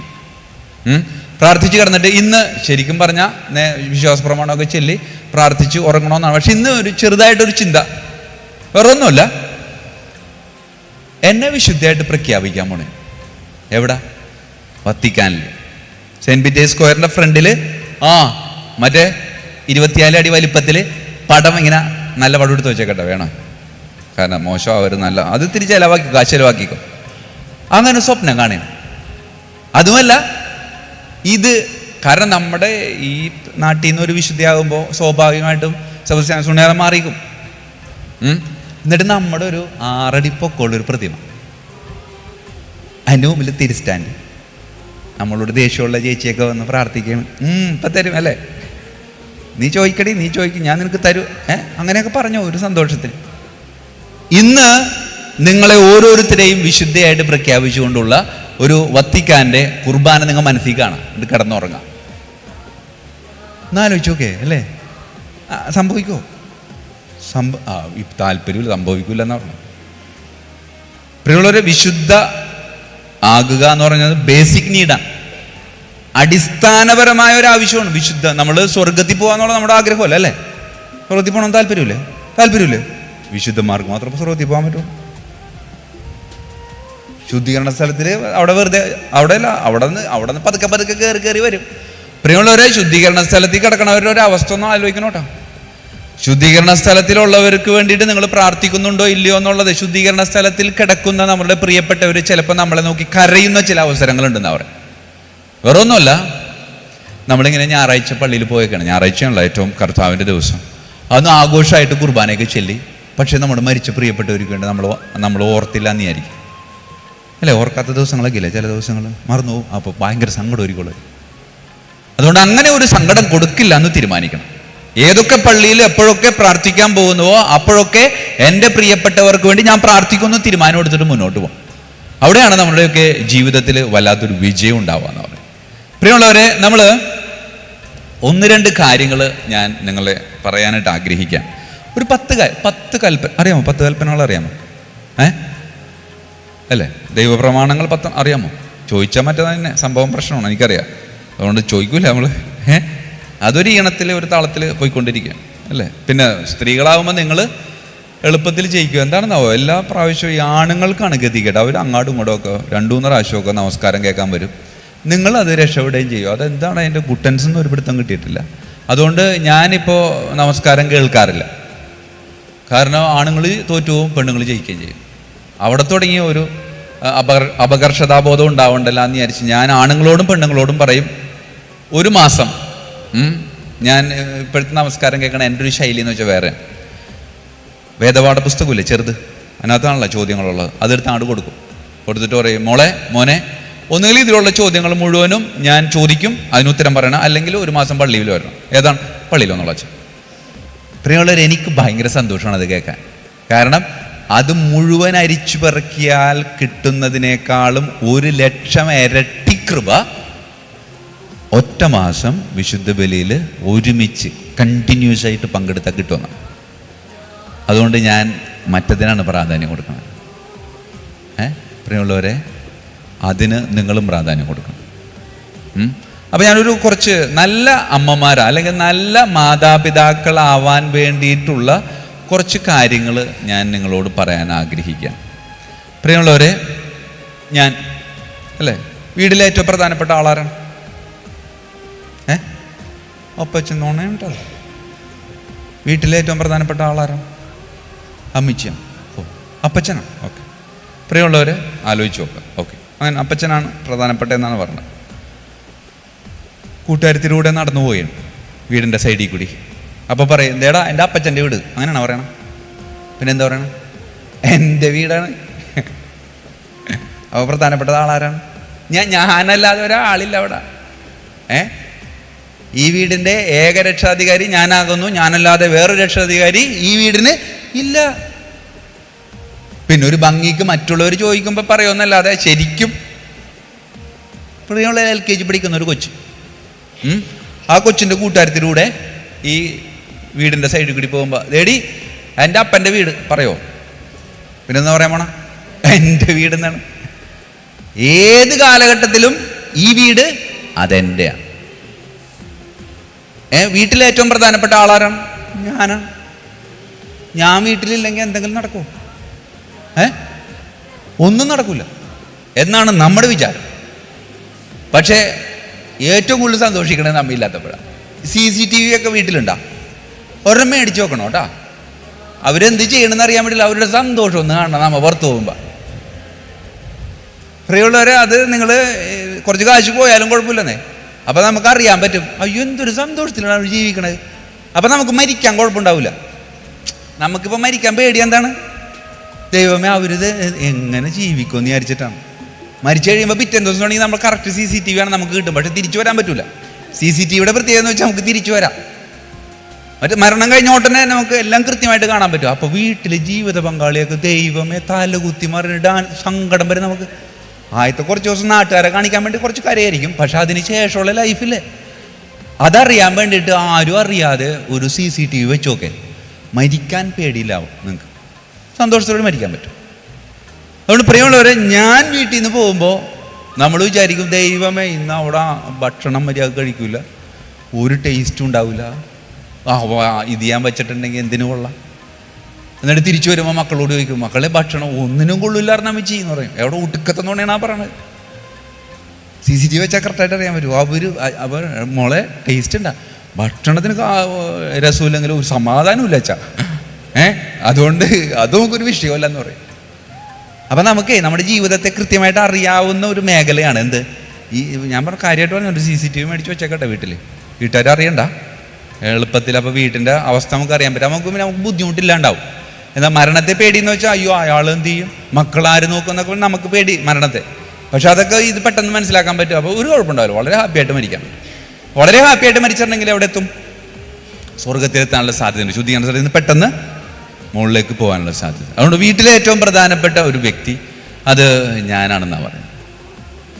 പ്രിയമുള്ളവരെ, ഇവിടെ ഒന്ന് രണ്ട് കാര്യങ്ങൾ ഞാൻ നിങ്ങളെ പറയാൻ മനസ്സിലായി. ഞാൻ എൻ്റെ പങ്കാളി. പ്രിയമുള്ളവരെ, നമ്മൾ ചില സമയത്ത്, എൻ്റെ അമ്മ 84-ാമത്തെ വയസ്സിലാണ് ഈ മരിച്ചത്. ഒരു 80 വയസ്സ് വരെ അമ്മ ഉഷാറായിട്ട് നടന്നിരുന്ന വെച്ചാണ്. പിന്നെ ഈ കൊറോണ വന്നപ്പോൾ ആകെ കുഴപ്പമായി, പള്ളിയിൽ പോകാൻ പറ്റിയില്ല. പിന്നെ അങ്ങോട്ട് ചുരുണ്ടുകൂടി അവസാനം ഇല്ലാണ്ടായി എന്നുള്ളതാണ്. പക്ഷെ അമ്മ ആരോഗ്യത്തോടെ ഉള്ളപ്പോൾ അമ്മ ഇടക്ക് അമ്മയുടെ വീട് പള്ളിപ്പുറത്തു. അപ്പം അപ്പുറത്ത് റോസ്താത്തി എൻ്റെ അമ്മയുടെ പേര് അമ്മണിന്നാണ്. അമ്മണിത്താത്തി അങ്ങോട്ട് പോകണം, ഞാൻ എൻ്റെ സ്വന്തം വീട്ടിൽ പോകണം. പ്രിയമുള്ളവരെ, കല്യാണം കഴിഞ്ഞിട്ട് 10-60 വർഷമായി. എന്നിട്ടും ഇതെൻ്റെ സ്വന്തം വീടല്ല, എൻ്റെ സ്വന്തം വീട് അവിടെ ആണോ? എന്നാണ് നമ്മുടെ ഭർത്താവിൻ്റെ വീട് നമ്മുടേതാവണം? അതെന്നാവുന്നുവോ അന്നേ നമ്മൾ ഗതി പിടിക്കുള്ളൂ. അല്ലെങ്കിൽ എൻ്റെ സ്വന്തം വീട് അവിടെയാണ്, അതും പറഞ്ഞിട്ട് അവിടെ ചെന്നെ നാത്തും ചവിട്ടി അങ്ങനെ തന്നെ പുറത്താക്കും. ഇവിടെ പറഞ്ഞത് പറഞ്ഞ് അവിടെ പോയി പറഞ്ഞാൽ ഇല്ലേ സത്യസംഭവങ്ങൾ അതൊക്കെയാണ്. അതുകൊണ്ട് പ്രിയമുള്ളവരെ, നമ്മുടെ അതായത് എൻ്റെ വീട് അത് ഞാനിപ്പോൾ താമസിക്കുന്ന അതെൻ്റെ വീടാണെന്ന് പറയാനായിട്ട് നമുക്ക് പറ്റും. അപ്പോൾ ഞാൻ എൻ്റെ ജീവിത പങ്കാളി, അതിന് താഴെ നിൽക്കുന്ന ഒരു യാഥാർത്ഥ്യമാണ് മാതാപിതാക്കൾ അല്ലേ. കല്യാണം കഴിയുമ്പോൾ നമുക്ക് ഭർത്താവിനെ മാത്രമാണ് കിട്ടണത്? അല്ല, ഭർത്താവിൻ്റെ കുടുംബത്തെ കിട്ടും. അത്രയും നാൾ ഒരപ്പനെ സഹിച്ചാൽ മതിയായിരുന്നു, ഇനി മുതൽ അല്ല അങ്ങനെ കറക്റ്റായിട്ട് അങ്ങനെയാണ്, 2 അപ്പനെ സഹിക്കും. ആ ഒരു തലത്തിലേക്ക് സഹനം എന്ന് പറയുന്നത് അതൊരു മോശമായിട്ടുള്ളൊരു കാര്യമായിട്ട് കാണാം. പ്രിയമുള്ളവരെ, എൻ്റെ കൂടെ എൻ്റെ മാതാപിതാക്കൾ ഉണ്ട് എന്ന ബോധ്യം എപ്പോഴും നമ്മുടെ കൂടെ ഉണ്ടാകും. ആ ഒരു ബോധ്യം ഉണ്ടാകുമ്പോഴാണ് നമുക്ക് മക്കളെപ്പറ്റി ചിന്തിക്കാൻ പറ്റുള്ളൂ. ഈ ഒരു ബോധ്യത്തിലേക്ക് വരാതെ മക്കൾ അങ്ങനെ ദൂരെ നിൽക്കുന്ന ഒരു മക്കളാണ്. ആ മക്കൾ എൻ്റെ അടുക്കലേക്ക് വരണമെങ്കിൽ ഇത് കൃത്യമായിട്ട് ജീവിതത്തിൽ പ്രാവർത്തികമാക്കാൻ പറ്റും. അപ്പോൾ ഞാൻ, എൻ്റെ പങ്കാളി, ആ പങ്കാളികൾക്ക് അടിസ്ഥാനമായി എൻ്റെ മാതാപിതാക്കൾ ഇങ്ങനെ നല്ലൊരു സപ്പോർട്ട് കൂടെ നിന്ന് കഴിഞ്ഞെങ്കിൽ മാത്രമേ നമുക്ക് എവിടേക്ക് വരാൻ പറ്റുള്ളൂ? ആ മക്കളെപ്പറ്റി ചിന്തിക്കാൻ പറ്റുള്ളൂ. അത് നമ്മുടെ ഉള്ളിൽ എപ്പോഴും കൊണ്ടു നടക്കേണ്ട ഒരു കാര്യമാണ്, ഒരു യാഥാർത്ഥ്യമാണെന്നുള്ളത്. അതുകൊണ്ട് ഈ ഒരു പശ്ചാത്തലത്തിൽ ഞാൻ ആദ്യത്തെ കൽപ്പന നിങ്ങൾക്ക് തരാം. എന്താണ്? സ്നേഹിക്കുക. പ്രിയമുള്ളവരെ, സ്നേഹിക്കുക എന്ന് പറയുമ്പോൾ വെറുതെ അങ്ങോട്ട് സ്നേഹിക്കരുത്. അതിന് കൃത്യമായിട്ടുള്ള ചില മാനദണ്ഡങ്ങൾ ഉണ്ട് എന്നുള്ളതാണ് എൻ്റെ ഒരു അഭിപ്രായത്തിൽ. വെറുതെ ഒരു സ്നേഹത്തിൻ്റെ ആവശ്യമില്ല. സ്നേഹിക്കണം. ആരെ? ആദ്യം തന്നെ നിങ്ങളെ സ്നേഹിക്കണമെന്ന് കണ്ണാടിയിൽ നോക്കിയിട്ട് നിങ്ങളോട് പറ, ഓ എന്ത് രസമോ കാണാനാ. അത് പറ്റുമെങ്കിൽ രാവിലെ തന്നെ എഴുന്നേറ്റിട്ട് നോക്കണം. ചിരി ചിലപ്പോൾ കമ്മിന്നിടന്ന് ചിരിച്ച് ഒരു കോമഡി ടൈം കാണേണ്ടി വരുമല്ലോ. നേരെ രാവിലെ തന്നെ അതിരാവിലെ തന്നെ എഴുന്നേറ്റ് നേരെ ലൈറ്റ് ഇട്ട് കണ്ണാടിയിൽ നോക്കാം. ഓ എന്ത് രസം കാണാം. ഈ കോലമൊക്കെ നോക്കിയിട്ട് എങ്ങനെ പറയോ വെച്ചാ രസമെന്ന്, അല്ലേ? അറ്റാക്ക് വരാതെ നോക്കണോ വെച്ചാ. ഞാൻ അറിയാതെ ഒരു ദിവസം നോക്കി, അല്ലേ? ചിലരങ്ങനെ പറയണം, ഞാൻ അറിയാതെ ഒരു ദിവസം കണ്ണാടി കണ്ടപ്പോ ഞാൻ തന്നെ കിടിങ്ങിപ്പോയി. അതുകൊണ്ട് അതിരാവിലെ തന്നെ എഴുന്നേറ്റിട്ട് കണ്ണാടിയിൽ നോക്കിയിട്ട് ഈശോയെ എന്ത് രസം എന്നെ കാണും പറയാറുണ്ട്. അങ്ങനെ നിങ്ങൾക്ക് നിങ്ങൾ ഇഷ്ടമാണോ? ഇഷ്ടമാണോ? നേരത്തെ തുടങ്ങി ഇഷ്ടമാണോ? ചിരിക്കുന്നു. നേരത്തെ തുടങ്ങി നിങ്ങൾ ഇഷ്ടമായിരുന്ന? അല്ല, ഞാൻ എൻ്റെ ഇഷ്ടപ്പെടണമെന്നൊക്കെ പറഞ്ഞു. നേരത്തെ തുടങ്ങി നിങ്ങൾ ഇഷ്ടമായിരുന്നു. ഇത് മറ്റേ PSCയുടെ ചോദ്യമൊന്നുമല്ല ചോദിച്ചത്. വീട്ടിൽ നിങ്ങൾ കൊണ്ടുനടക്കുന്ന ചില കാര്യങ്ങളാണ് ചോദിച്ചത്. പ്രിയമുള്ളവരെ, കണ്ണാടി നോക്കാറുണ്ടോ നിങ്ങൾ? എന്തിനാണ് ഈ നോക്കണം? കണ്ണാടി നോക്കാത്തവരെ കണ്ടിട്ടുണ്ടെങ്കിൽ അപ്പം തന്നെ അറിയാൻ പറ്റും. ഒക്കെ കണ്ണാടി നോക്കി വന്നേക്കണേ. എന്തിനാണ് കണ്ണാടി നോക്കണം? പ്രിയമുള്ളവരെ, ഈ പരിപാടി കഴിഞ്ഞ് ഇറങ്ങുമ്പോൾ തന്നെ അവിടെ ഒരു 8:4 വലിയൊരു കണ്ണാടി വെച്ചേക്ക് വിചാരിച്ചു. ആദ്യം ആരെ കാണും? നമ്മളെ തന്നെ കാണും. ഞാനെവിടെ നോക്കിയിട്ട് ഇനി മറ്റുള്ളൂ, അവള് പോരട്ടാ. നമുക്ക് നമ്മളൊന്ന് കാണണം. പ്രിയമുള്ളവരെ, കണ്ണാടി എന്ന് പറയുന്നത് ഞാൻ എങ്ങനെയുണ്ട് എന്ന് നോക്കാൻ വേണ്ടിയിട്ടാണ്. അതുകൊണ്ടാണ് കണ്ണാടിയുടെ അടുത്ത് തന്നെ ആയിരിക്കുള്ളൂ ഈ പൗഡർ ഫെയർ ആൻഡ് ലവ്ലിയൊക്കെ വെച്ചേക്കണം. ചില സമയത്ത് നമുക്ക് സങ്കടം വരും. ദൈവമേ എന്നിട്ട് പുറത്തിട്ട് കാത്തു നോക്കാണ്ട് വാരിപ്പൂശും. എന്നിട്ട് ഇപ്പം വലിയ കുഴപ്പമില്ല, അതുകൊണ്ട് ഇറങ്ങിപ്പോകും. പ്രിയമുള്ളവരെ, എനിക്ക് എന്നെ ആദ്യത്തെ ചോദ്യം നമ്മൾ ചോദിക്കേണ്ടത് എനിക്ക് എന്നെ ഇഷ്ടമാണോ എന്നുള്ളത്. എനിക്ക് എന്നെ ഇഷ്ടപ്പെടാൻ പറ്റണം. എനിക്ക് എന്നെ ഇഷ്ടപ്പെടാൻ പറ്റിയില്ലെങ്കിൽ പിന്നെ വേറെ ആളെ സ്നേഹിക്കാൻ പറ്റുമോ? പറ്റത്തില്ല. അതുകൊണ്ട് ഏറ്റവും ആദ്യത്തെ ഒരു ചിന്ത, അതാണ് ഞാൻ നേരത്തെ നിങ്ങളോട് ചോദിച്ചു, ആദ്യം മുതൽ നിങ്ങൾ ഇഷ്ടോർന്നു. നിങ്ങൾ ചിരിക്കാനുള്ള കാരണം എന്താണ്? ഇഷ്ടോർന്നില്ല. അവളുടെ അത്ര മുടിയാണ്, അവൾ നിറമാണ്, ആകെ കുഴപ്പമാണ്. കുറച്ച് കഴിഞ്ഞപ്പോൾ മനസ്സിലായി ഇതൊന്നും എന്ത് ചെയ്തിട്ടും കാര്യമില്ല, ഇതിങ്ങനെ തന്നെ ഇരിക്കുള്ളൂ. ഞാൻ ഇരിക്കുമ്പോൾ ഇത് ആദ്യം മനസ്സിലാക്കി വെച്ചെങ്കിൽ കുറച്ച് കാശ് വെറുതെ ഇരുന്നേനെ വീട്ടിൽ, അല്ലേ? പാട് മാറാൻ വേണ്ടി ഫെയർ ആൻഡ് ലവ്ലി വെക്കും, പാട് കുറയില്ല, ഫെയർ ആൻഡ് ലവ്ലി കുറയും, അവസാനം മനസ്സ് ഓക്കെ ആവും. പ്രിയമുള്ളവരെ, നമുക്ക് നമ്മളെ അംഗീകരിക്കാൻ പറ്റും. ഞാൻ പള്ളിപ്പുറം എന്ന് പറയുന്ന ഒരു സ്ഥലമുണ്ട് ഞങ്ങൾക്ക്, മഞ്ഞുമാതാവിൻ്റെ ദേവാലയം. ആ ദേവാലയത്തിനടുത്ത് സെൻറ്റ് റൂക്കി എന്ന് പറഞ്ഞുകൊണ്ടൊരു കപ്പേളയാണ്. ആ കപ്പേളയിൽ ഞാൻ അവിടെ സേവനം അനുഷ്ഠിക്കുമ്പോൾ, കുർബാനയ്ക്ക് പോകുമ്പോൾ, അവിടെ നൊവേന ആരാധനയും കഴിയുമ്പോൾ ആളുകൾ കൊണ്ട് ഒരാഴ്ച അടിപൊളി നൊവേനയായിരുന്നു. നല്ല പ്രസംഗം, നല്ല ആരാധന, നമുക്കൊരു സുഖം, മനസ്സുഖം കേൾക്കുമ്പോൾ. അപ്പോൾ പിറ്റേ തിങ്കളാഴ്ച വീണ്ടും ഒരുങ്ങി ചെല്ലണം. എന്തിനു വേണ്ടിയിട്ടാണ്? ഈ സാധനം കിട്ടണം. അപ്പോൾ പറയുന്നു, പുറത്തിറങ്ങി നിൽക്കുന്നു, സാധനം കിട്ടുന്നു, തിരിച്ചു പോകുന്നു. ഒരു ദിവസം നോക്കിയപ്പോൾ ആരുമില്ല പറയാൻ. നോക്കിയപ്പോൾ ഒരു 80-82 വയസ്സായ ഒരു ചേച്ചി, നേരെ നിൽക്കാൻ പറ്റണില്ല, വളഞ്ഞിങ്ങനെ വരെയാണ്. അച്ഛാ, അപ്പം ഞാൻ വരച്ച് ചേച്ചിയെങ്കിൽ ചേച്ചി കിട്ടിയിട്ട് നമുക്ക് പോകാനുള്ളതാണ്. ചേച്ചി പറയണ, അച്ഛാ ഒരു കാര്യം പറയാനുണ്ടെന്ന് പറഞ്ഞു. അവനെന്തേ? അച്ഛനെ കാണുമ്പോൾ എനിക്ക് സങ്കടം വരുമോ അച്ഛാന്ന്. ഞാൻ ദൈവം എന്താണാവോ ഈ ചേച്ചി അന്ന് എൻ്റെ മുഖത്ത് നോക്കി പറഞ്ഞു. ഇന്നിപ്പോൾ എനിക്ക് ഇത്തിരി വണ്ണുണ്ട് കേട്ടോ, അന്നത്തെ അവസ്ഥ ഒന്നും ഇപ്പോൾ ആലോചിക്കാമല്ലോ. എന്നെ നോക്കിയിട്ട് പറഞ്ഞു, അച്ഛാ എല്ല് മാത്രം കണ്ടു, പക്ഷേ എല്ലും തൊലിയും കൂടി ആദ്യമായിട്ട് കാണണം അച്ഛാന്ന് പറഞ്ഞു. ഒരു കാര്യം ഉണ്ടായില്ല, വെറുതെ ചോദിച്ചു മേടിച്ചിട്ട് നമ്മൾ പറഞ്ഞു ഓക്കെ ചെയ്യാം, പിന്നെ കാണാൻ നമ്മൾ പോയി. ചേച്ചിനെ കുറ്റം പറഞ്ഞിട്ട് കാര്യമില്ല, കാരണം അത്രയ്ക്ക് പരിതാപകരമായിരുന്നു എൻ്റെ അവസ്ഥ. പ്രിയമുള്ളവരെ, എല്ലും തൊലിയും ഇതിനിടയിൽ ദശ വച്ചു പിടിപ്പിക്കാനായിട്ട് ഞാൻ പരിശ്രമിച്ചിട്ടില്ല. ഞാനായിരിക്കുന്ന അവസ്ഥയെ അങ്ങോട്ട് അംഗീകരിക്കുക എന്നുള്ളതാണ്. ഞാനിത്തിരി കറുത്താണ്, എടുത്തേക്കുന്നേ പോയിക്കോട്ടെ. എനിക്കിത്തിരി തടിയില്ല, അതിനിപ്പോൾ എന്താ, ആ വഴിക്ക് വിട്ടേക്ക്. പ്രിയമുള്ളവരെ, ഞാൻ എന്തായിരിക്കുന്നുവോ അത് അംഗീകരിക്കാനായിട്ട് നമുക്ക് സാധിച്ചാൽ നമുക്ക് സന്തോഷം ഉണ്ടാവണം, അല്ലെങ്കിൽ സന്തോഷം ഉണ്ടാവില്ല. അതുകൊണ്ട് ഏറ്റവും ആദ്യത്തെ കൽപ്പനയുടെ ഏറ്റവും ആദ്യത്തെ പടി എന്ന് പറയുന്നത് എനിക്ക് എന്നെ ഇഷ്ടമാണ്. അതുകൊണ്ട് നാളെ മുതൽ അതിരാവിലെ എഴുന്നേക്കുക, കണ്ണാടി പോവുക, ഐ ലവ് യു എന്ന് പറയാം. ആദ്യം ഒരു ചെറിയൊരു നെഞ്ചുവേന ഉണ്ടാവും, കുറച്ച് മാറിക്കോളും. പിന്നെ വേറെ പ്രധാനപ്പെട്ട ഒരു കാര്യം എന്ന് വെച്ചാൽ, ജീവിത പങ്കാളി വിദേശത്തായിട്ടുള്ളവരും അങ്ങനെ വേറെ എന്തെങ്കിലും സ്ഥലത്തായിട്ടുള്ളവരും വീട്ടിൽ വേണ്ടപ്പെട്ടവരോട് പറയാം, ഇങ്ങനെ ഒരു എക്സസൈസ് അച്ഛൻ തന്നിട്ടുണ്ട്. അല്ലെങ്കിൽ രാവിലെ എഴുന്നേൽക്കുമ്പോൾ ഐ ലവ് ദൈവമേ പോയ അച്ഛാ, അവൾ എഴുന്നേറ്റ് ഐ ലവ് യു എന്നൊക്കെയാണ് അച്ഛാ പറയണത്, ആരോടാണെന്ന് അറിഞ്ഞുകൂടാ അച്ഛാ. ഇത്രയും പ്രായമായ സമയത്ത് ഞാൻ ഒട്ടും അമ്മമാരും നമ്മളോട് പരാതി വേണം. അത് വീട്ടിലുള്ള വേണ്ടപ്പെട്ടവരെ അറിയിച്ചിട്ട് വേണം ഈ ഒരു എക്സസൈസ് ചെയ്യാനായിട്ട്. ഇത് കോൺഫിഡൻസ് വർദ്ധിപ്പിക്കുന്ന എക്സസൈസാണ്, അതിരാവിലെ ചെയ്യണമെന്നാണ് എൻ്റെ ഒരു അഭിപ്രായം. അപ്പോൾ ആദ്യത്തെ കൽപ്പന എന്ന് പറയുന്നത് സ്വയം സ്നേഹിക്കാം. രണ്ടാമത്തെ കൽപ്പന അതെന്തായിരിക്കും അപ്പാ? സ്വയം സ്നേഹിച്ചു കഴിഞ്ഞു, എനിക്ക് എന്നെ ഇഷ്ടമാണ് അല്ലേ? എന്നാലോചിച്ച് നോക്കി, എന്തൊരു ഇഷ്ടം എന്നറിയാം എനിക്കെന്നാ. എനിക്കെന്നെ ഇഷ്ടപ്പെട്ടാൽ മാത്രമേ എനിക്കെൻ്റെ ജീവിത പങ്കാളി ഇഷ്ടപ്പെടാൻ പറ്റും. പ്രിയമുള്ളവർ, ജീവിത പങ്കാളി ഇഷ്ടമാണ്, പുള്ളിക്കാരനില്ല, ധൈര്യമായിട്ട് പറയാം. ജീവിത പങ്കാളി മരിച്ചു പോയിട്ടുള്ളവരുണ്ടെങ്കിൽ ഒന്ന് കൈപൊക്കിയേ കാണട്ടെ. ഓക്കെ, താഴ്ത്തി. മരിച്ചു പോയപ്പോൾ ഒരു സങ്കടം ഉണ്ടായിരുന്നില്ലേ? അതേ സങ്കടം ഇപ്പം ഉണ്ടോ? ഇല്ല. എന്താണ് കാരണം? എന്താണ്? കാലം മായ്ച്ചു കളഞ്ഞതല്ല.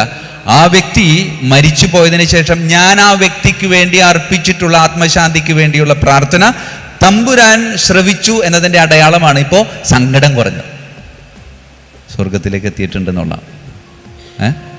പിന്നെ അത് സങ്കടം മാറി, അത് സന്തോഷമായിട്ട് മാറും.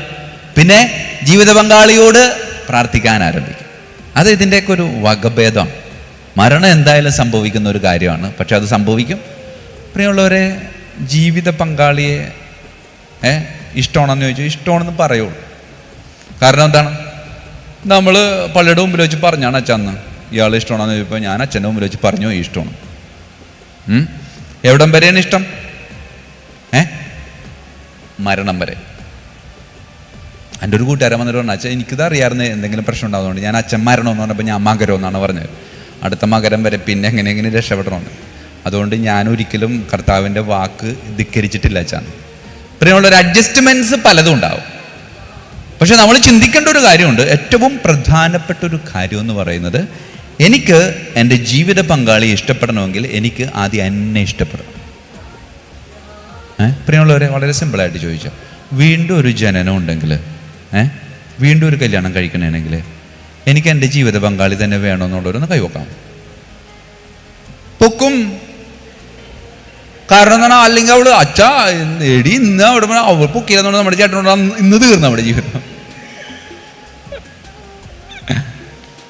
അറിയുള്ളവരെ, ഞാൻ വളരെ സിമ്പിളായിട്ട് ചോദിച്ചാൽ, നിങ്ങൾ ജീവിത പങ്കാളിയെ സ്നേഹിക്കണ അല്ലെങ്കിൽ ജീവിത പങ്കാളിയെ സഹിക്കണ? സിമ്പിളായിട്ട് ചോദ്യം. ജീവിത പങ്കാളിയെ സഹിക്കണ, ജീവിത പങ്കാളി രണ്ടും ഉണ്ടച്ചാന്ന്. കൂടുതൽ സകനോടെന്ന് മാത്രമേ ഉള്ളൂ. പ്രിയമുള്ളവരെ, ജീവിത പങ്കാളിയെ നമ്മൾ സഹിക്കുകയാണ് ശരിക്കും. സത്യം ആളുണ്ട്, ആ സത്യത്തിന് ഭയങ്കര ഒരു ആഴം പോലെ. പ്രിയമുള്ളവരെ, ഈശോ നമ്മളെ സഹിക്കായിരുന്ന സ്നേഹിക്കായിരുന്നു. അതെന്തോർത്താനുള്ളത്? എന്നിട്ടാണ് പുള്ളിക്കാരൻ അവിടെ ദേടെ കണ്ട പാവം തുണിയും കൂടിയില്ല. അതെ, സ്നേഹിക്കുക എന്ന് വെച്ചാൽ അർത്ഥം എന്താണ്? സഹിക്കാൻ. അപ്പോൾ സ്വയം സ്നേഹിക്കണം, പരസ്പരം. എൻ്റെ ജീവിത പങ്കാളിയെ എനിക്ക് സ്നേഹിക്കാൻ പറ്റും. ജീവിത പങ്കാളിയെ സ്നേഹിക്കുക എന്ന് പറഞ്ഞാൽ യഥാർത്ഥത്തിൽ അത് സഹനമാണ്. ഈശോ സഹിക്കായിരുന്നില്ല, പക്ഷെ അത് സഹനമായിട്ട് തോന്നൂല എന്നുള്ളതാണ്. കേട്ട് തഴമ്പിച്ച ഒരു സാരോപദേശ ചിന്ത എങ്ങനെയാണ്? 2 മക്കളാണ്, മൂത്തത് പാരലൈസ്ഡാണ്, ഇളയവൻ ആരോഗ്യവാനാണ്. വളരെ കുഞ്ഞിലെ ഈ ആരോഗ്യവാനായ, അതായത് ഈ തളർവാദം പിടിപെട്ട് കിടക്കുന്ന ചേട്ടനെ ഇങ്ങനെ ഒക്കത്തെടുത്തുകൊണ്ട് അനിയൻ നടക്കും.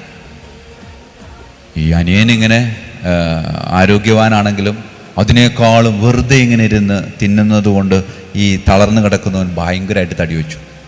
പക്ഷേ അനിയൻ അപ്പോഴും കുഴപ്പമില്ല, അനിയൻ ഇങ്ങനെ പൊക്കിക്കൊണ്ടുപോവാം.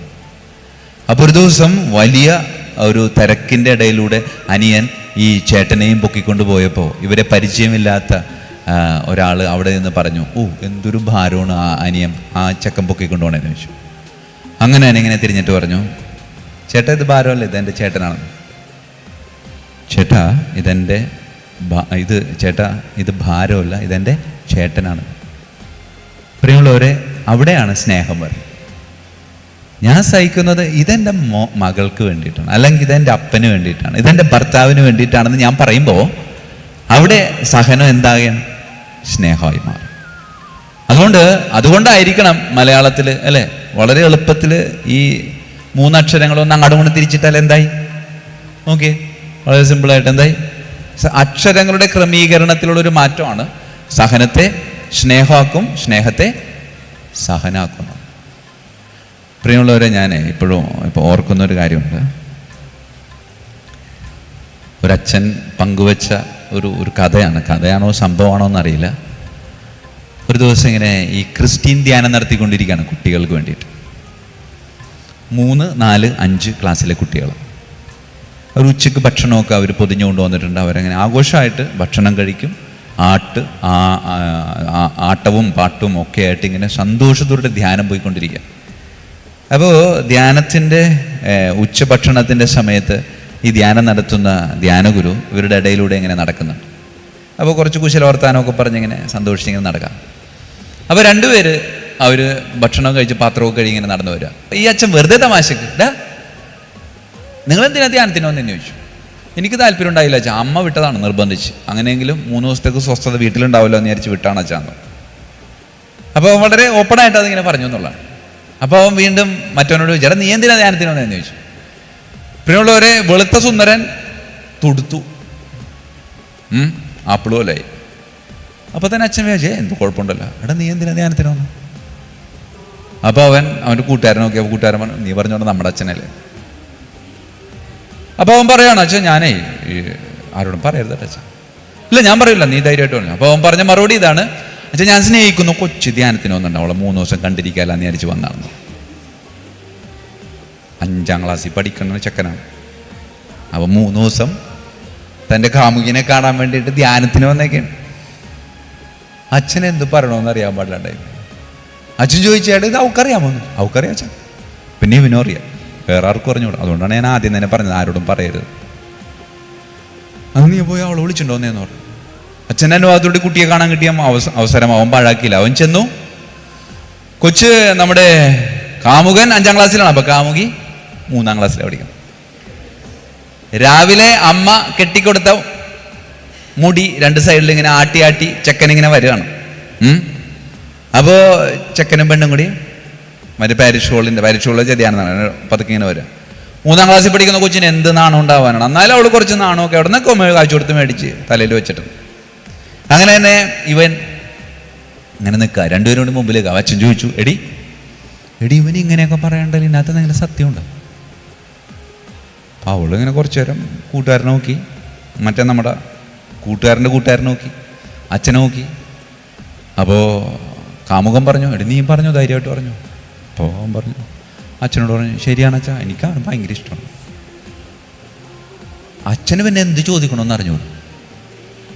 അച്ഛൻ അവസാനം വീണ്ടും ചോദിച്ചു, ഒരു ചോദ്യം കൂടി ചോദിക്കുക, എടി എന്താണ് സ്നേഹിക്കാനുള്ള കാരണമെന്ന് ചോദിച്ചു. അപ്പോൾ അവൾ പറഞ്ഞ മറുപടിയാണ് വളരെ ശ്രദ്ധേയം. അച്ഛൻ എങ്ങനെ സ്നേഹിക്കാതിരിക്കുക വെച്ചാൽ അവൻ കുടിക്കില്ല, വലിക്കില്ല, മറ്റ് ദുശീലങ്ങളൊന്നുമില്ല, പിന്നെ എങ്ങനെ സ്നേഹിക്കാതിരിക്കുക വെച്ചാൽ. പ്രിയമുള്ളവരെ, ഇത് ഞാൻ നിങ്ങളോട് പറഞ്ഞത് ആ കൊച്ചിൻ്റെ ഒരു കുഴപ്പം പറയാൻ വേണ്ടിയിട്ടല്ല. ഇന്നത്തെ ലോകത്തിൻ്റെ സ്നേഹത്തിൻ്റെ ഒരു ഭാഷയാണത്. എന്താണ്? വ്യവസ്ഥകൾ വെച്ചുകൊണ്ടാണ് സ്നേഹിക്കുന്നത്.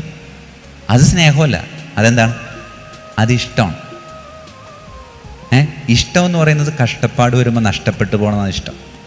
സ്നേഹം എന്ന് പറയുന്നത് ഒരിക്കലും നഷ്ടപ്പെട്ടില്ല.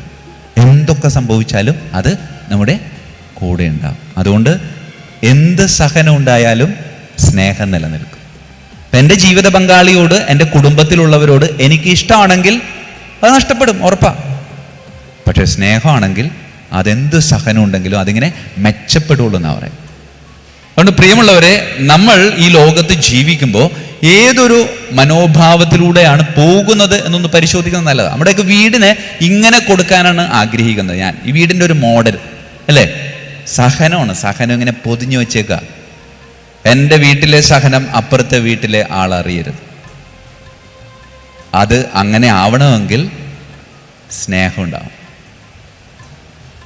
ആ സ്നേഹവും സഹനവും ഇങ്ങനെ ചേർന്ന് നിൽക്കുമ്പോൾ അതിൻ്റെ മുകളിൽ ത്രിത്വൈക ദൈവത്തിൻ്റെ ഒരു കവചം കൂടെ വെക്കണം. പിതാവും പുത്രനും പരിശുദ്ധാത്മാവും നമ്മളിങ്ങനെ സംരക്ഷിക്കുമ്പോൾ നമ്മുടെ വീട്ടിലെ സഹനം അത് പുറത്തേക്ക് പോകുന്നത് ത്രിത്വൈക ദൈവമായും സ്നേഹമായിട്ടാണ്. അങ്ങനെ കൊണ്ടുപോകാനായിട്ട് പറ്റണം. അതുകൊണ്ട് പ്രിയമുള്ളവരെ, ഞാൻ എൻ്റെ ജീവിത പങ്കാളിയെ സ്നേഹിക്കുകയാണ് എന്ന് പറയുമ്പോൾ അതിൻ്റെ അർത്ഥം എന്താണ്?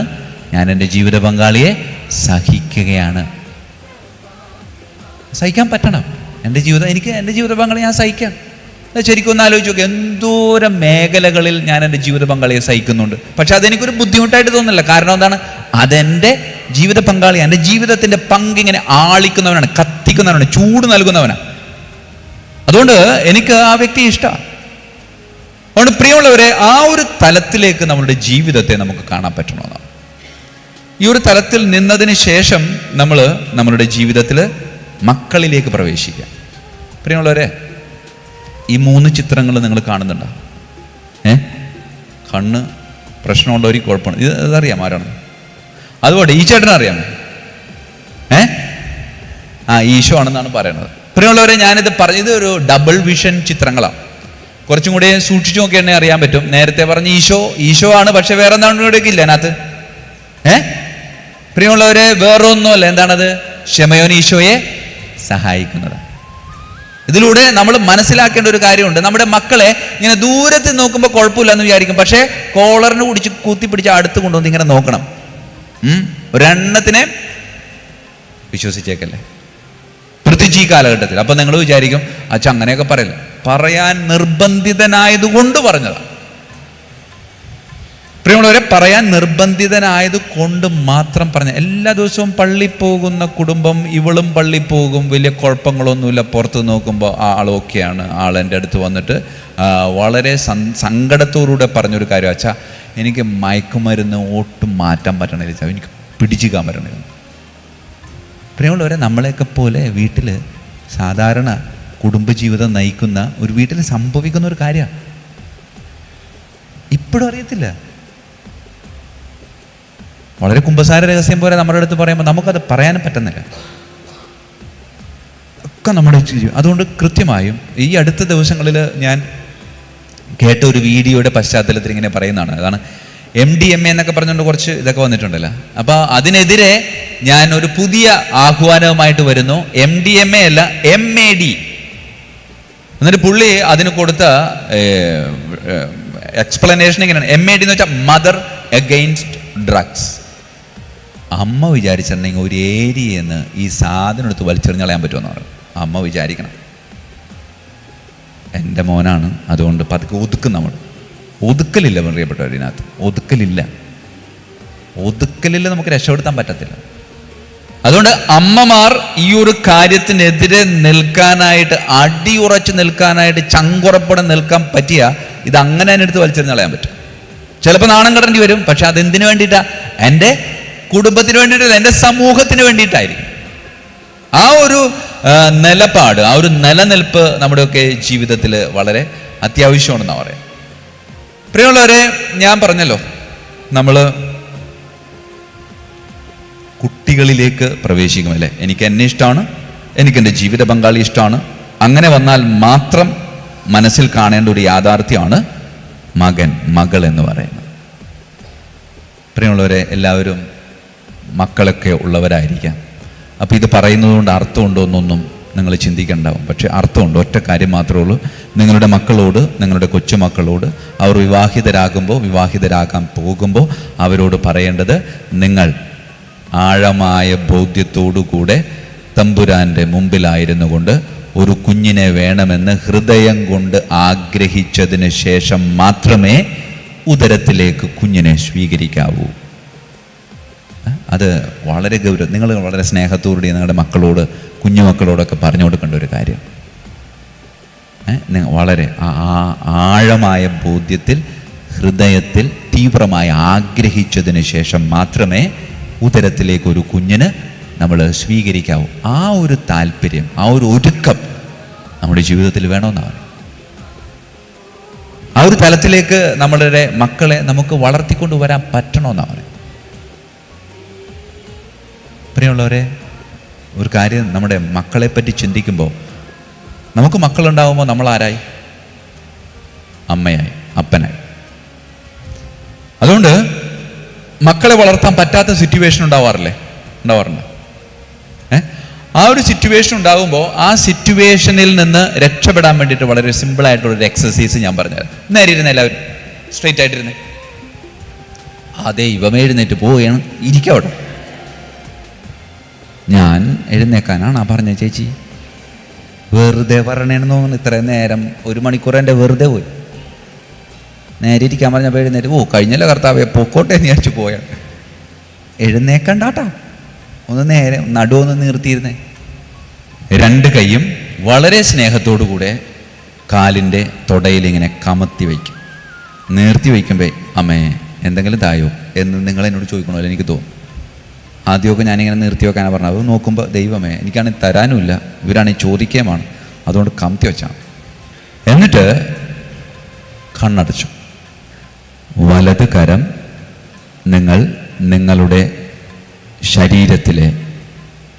ശരീരത്തിലാണ് വച്ചിരിക്കുന്നതെങ്കിലും മനസ്സുകൊണ്ട് തീരുമാനിക്കണം, ഞാൻ വലത് കരം എൻ്റെ അപ്പൻ്റെ കയ്യിലേക്ക് ഇങ്ങനെ വെച്ചിരിക്കുക. അപ്പനിങ്ങനെ 2 കൈയും കൊണ്ട് എൻ്റെ വലത് കരം പിടിച്ച് എൻ്റെ മുമ്പിൽ ഇങ്ങനെ എന്നെ നോക്കി നിൽക്കുന്നത് മനസ്സിലൊന്ന് കാണാം. ഇടത് കരം എൻ്റെ അമ്മയുടെ 2 കൈയിലേക്കും ഇങ്ങനെ നീട്ടി വെച്ച്, അമ്മ തൻ്റെ സ്നേഹത്തോടു കൂടിയ വിരലുകൾ കൊണ്ട് നമ്മുടെ വിരലിൽ അങ്ങോട്ടും ഇങ്ങോട്ടും ഒക്കെ ഇങ്ങനെ തടകി, മോളെ നിനക്ക് സുഖമാണോ എന്നിങ്ങനെ ചോദിച്ചുകൊണ്ടിരിക്കുക. ബാല്യകാലത്തിലേക്ക് നമുക്ക് തിരിച്ചൊന്ന് പോകാം. ആദ്യം അമ്മയെ പറ്റി തന്നെ ഒന്ന് ചിന്തിക്കാം. അമ്മ സുഖകരമായ ഒരു വേദനയാണ്.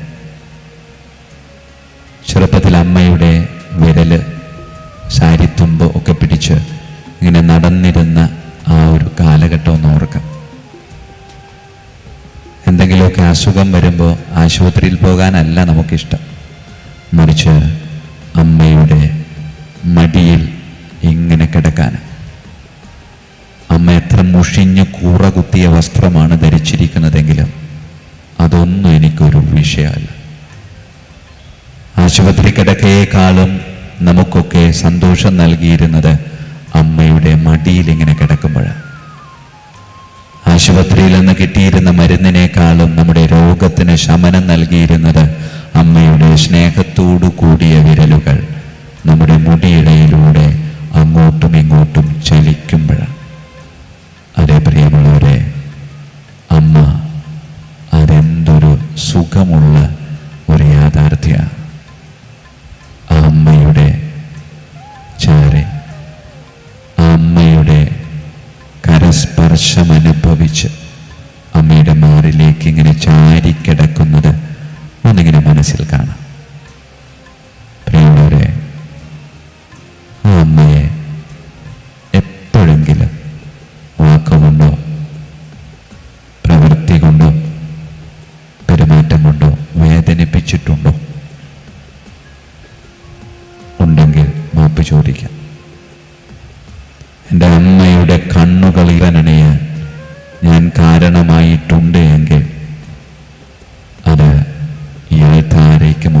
വെച്ച് അമ്മയോടും ഈശോയോടും മാപ്പ് ചോദിക്കണം.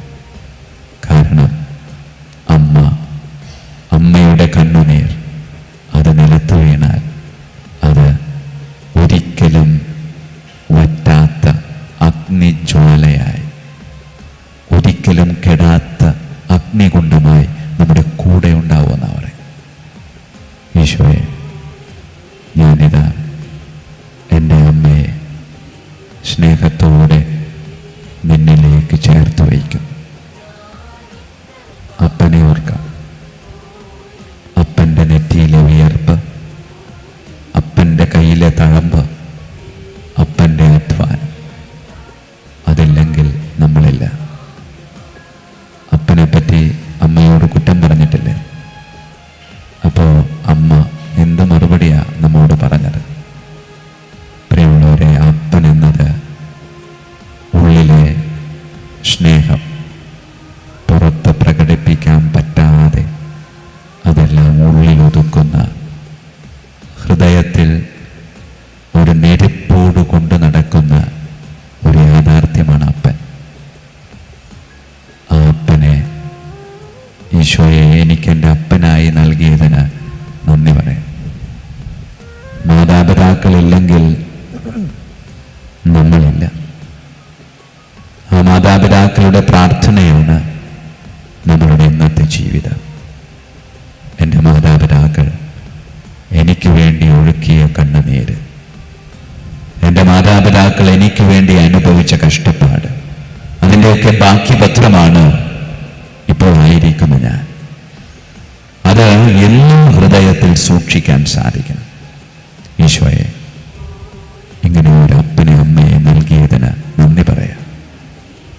തൊട്ടു മുമ്പിൽ എൻ്റെ അപ്പനും അമ്മയും ഉണ്ട്. അവരെ നമ്മളിങ്ങനെ നെഞ്ചോട് ചേർത്ത് വയ്ക്കാം. ഈശോയെ, ഒരിക്കലും ഈ ഒരു ദൈവീക ഭാവമാകുന്ന മാതാപിതാക്കളെ മനസ്സുകൊണ്ട് പോലും അകറ്റി നിർത്താതെ എന്നും ചേർത്ത് നിർത്താൻ എന്നെ അനുഗ്രഹിക്കണമേ എന്ന് പ്രാർത്ഥിക്കാം. പ്രിയമുള്ളവരെ, ഒരൊറ്റ ചിന്ത കൂടെ മനസ്സിലേക്ക് പകരുക. ഓർമ്മ വെച്ച കാലം മുതലുള്ള മാതാപിതാക്കളല്ല ഇപ്പോൾ നിങ്ങളുടെ മനസ്സിലുള്ളത്. കാരണം ജരാനരകൾ ബാധിച്ചിട്ടുണ്ട്, ചുളിവുകൾ സംഭവിച്ചിട്ടുണ്ട്, രോഗങ്ങൾ ഒരുപാട് ആ ശരീരത്തിലുണ്ടായിട്ടുണ്ട്. ഇവയൊക്കെ എവിടെ നിന്ന് കിട്ടിയെന്ന് ചോദിച്ചാൽ അതൊക്കെ നാം കൊടുത്ത സമ്മാനങ്ങളല്ലേ. പരാതിയില്ലാതെ അവയൊക്കെ നമുക്ക് വേണ്ടി സ്വീകരിച്ച് ഈശോനാഥൻ കാൽവരിയിൽ അർപ്പിച്ച അതേ ബലി എന്നും നമുക്ക് വേണ്ടി വീട്ടിലർപ്പിക്കുന്നവരാണ് നമ്മുടെ മാതാപിതാക്കൾ. ആ മാതാപിതാക്കളെ ദൈവത്തിന് സമർപ്പിച്ചുകൊണ്ട് പ്രാർത്ഥിക്കാം. നന്മ നിറഞ്ഞ മറിയമേ, സ്വസ്തി, കർത്താവ് അങ്ങയോടുകൂടെ സ്ത്രീകളിൽ അങ്ങ് അനുഗ്രഹിക്കപ്പെട്ടവളാകുന്നു. അങ്ങയുടെ ഉദരത്തിൻ ഫലമായി ഈശോ അനുഗ്രഹിക്കപ്പെട്ടവനാകുന്നു.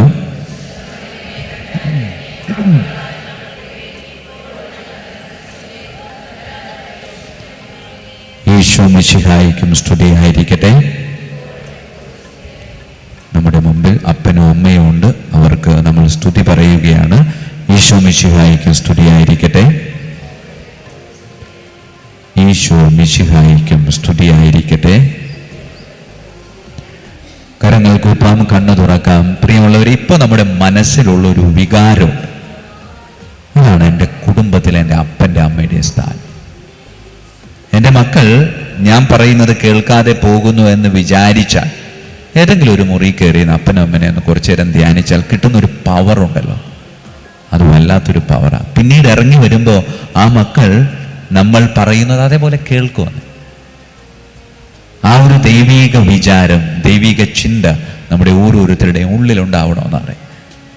പ്രിയമുള്ളവരെ, ഈ ഒരു കാലഘട്ടത്തിൽ നിങ്ങളുടെ ഈ മക്കളുമായുള്ള ബന്ധത്തെപ്പറ്റി ഞാൻ പങ്കുവയ്ക്കുമ്പോൾ ഒരിക്കലും അത് നിങ്ങളുടെ മക്കളോട് ഇനി പ്രായോഗിക തലത്തിൽ കൊണ്ടുവരാൻ പറ്റുന്ന കാര്യങ്ങളല്ല, മറിച്ച് നിങ്ങളുടെ മക്കൾ അവരുടെ മക്കളോട് അല്ലെങ്കിൽ കൊച്ചുമക്കളോടൊക്കെ പറഞ്ഞു കൊടുക്കേണ്ട ചില കാര്യങ്ങൾ.